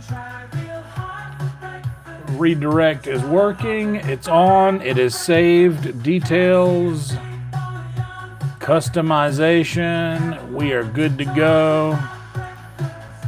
We are hot and ready, hot to go, as the white women would say.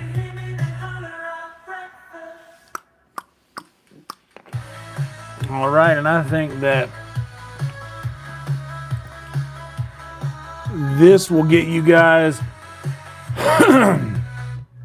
right on up to the intro.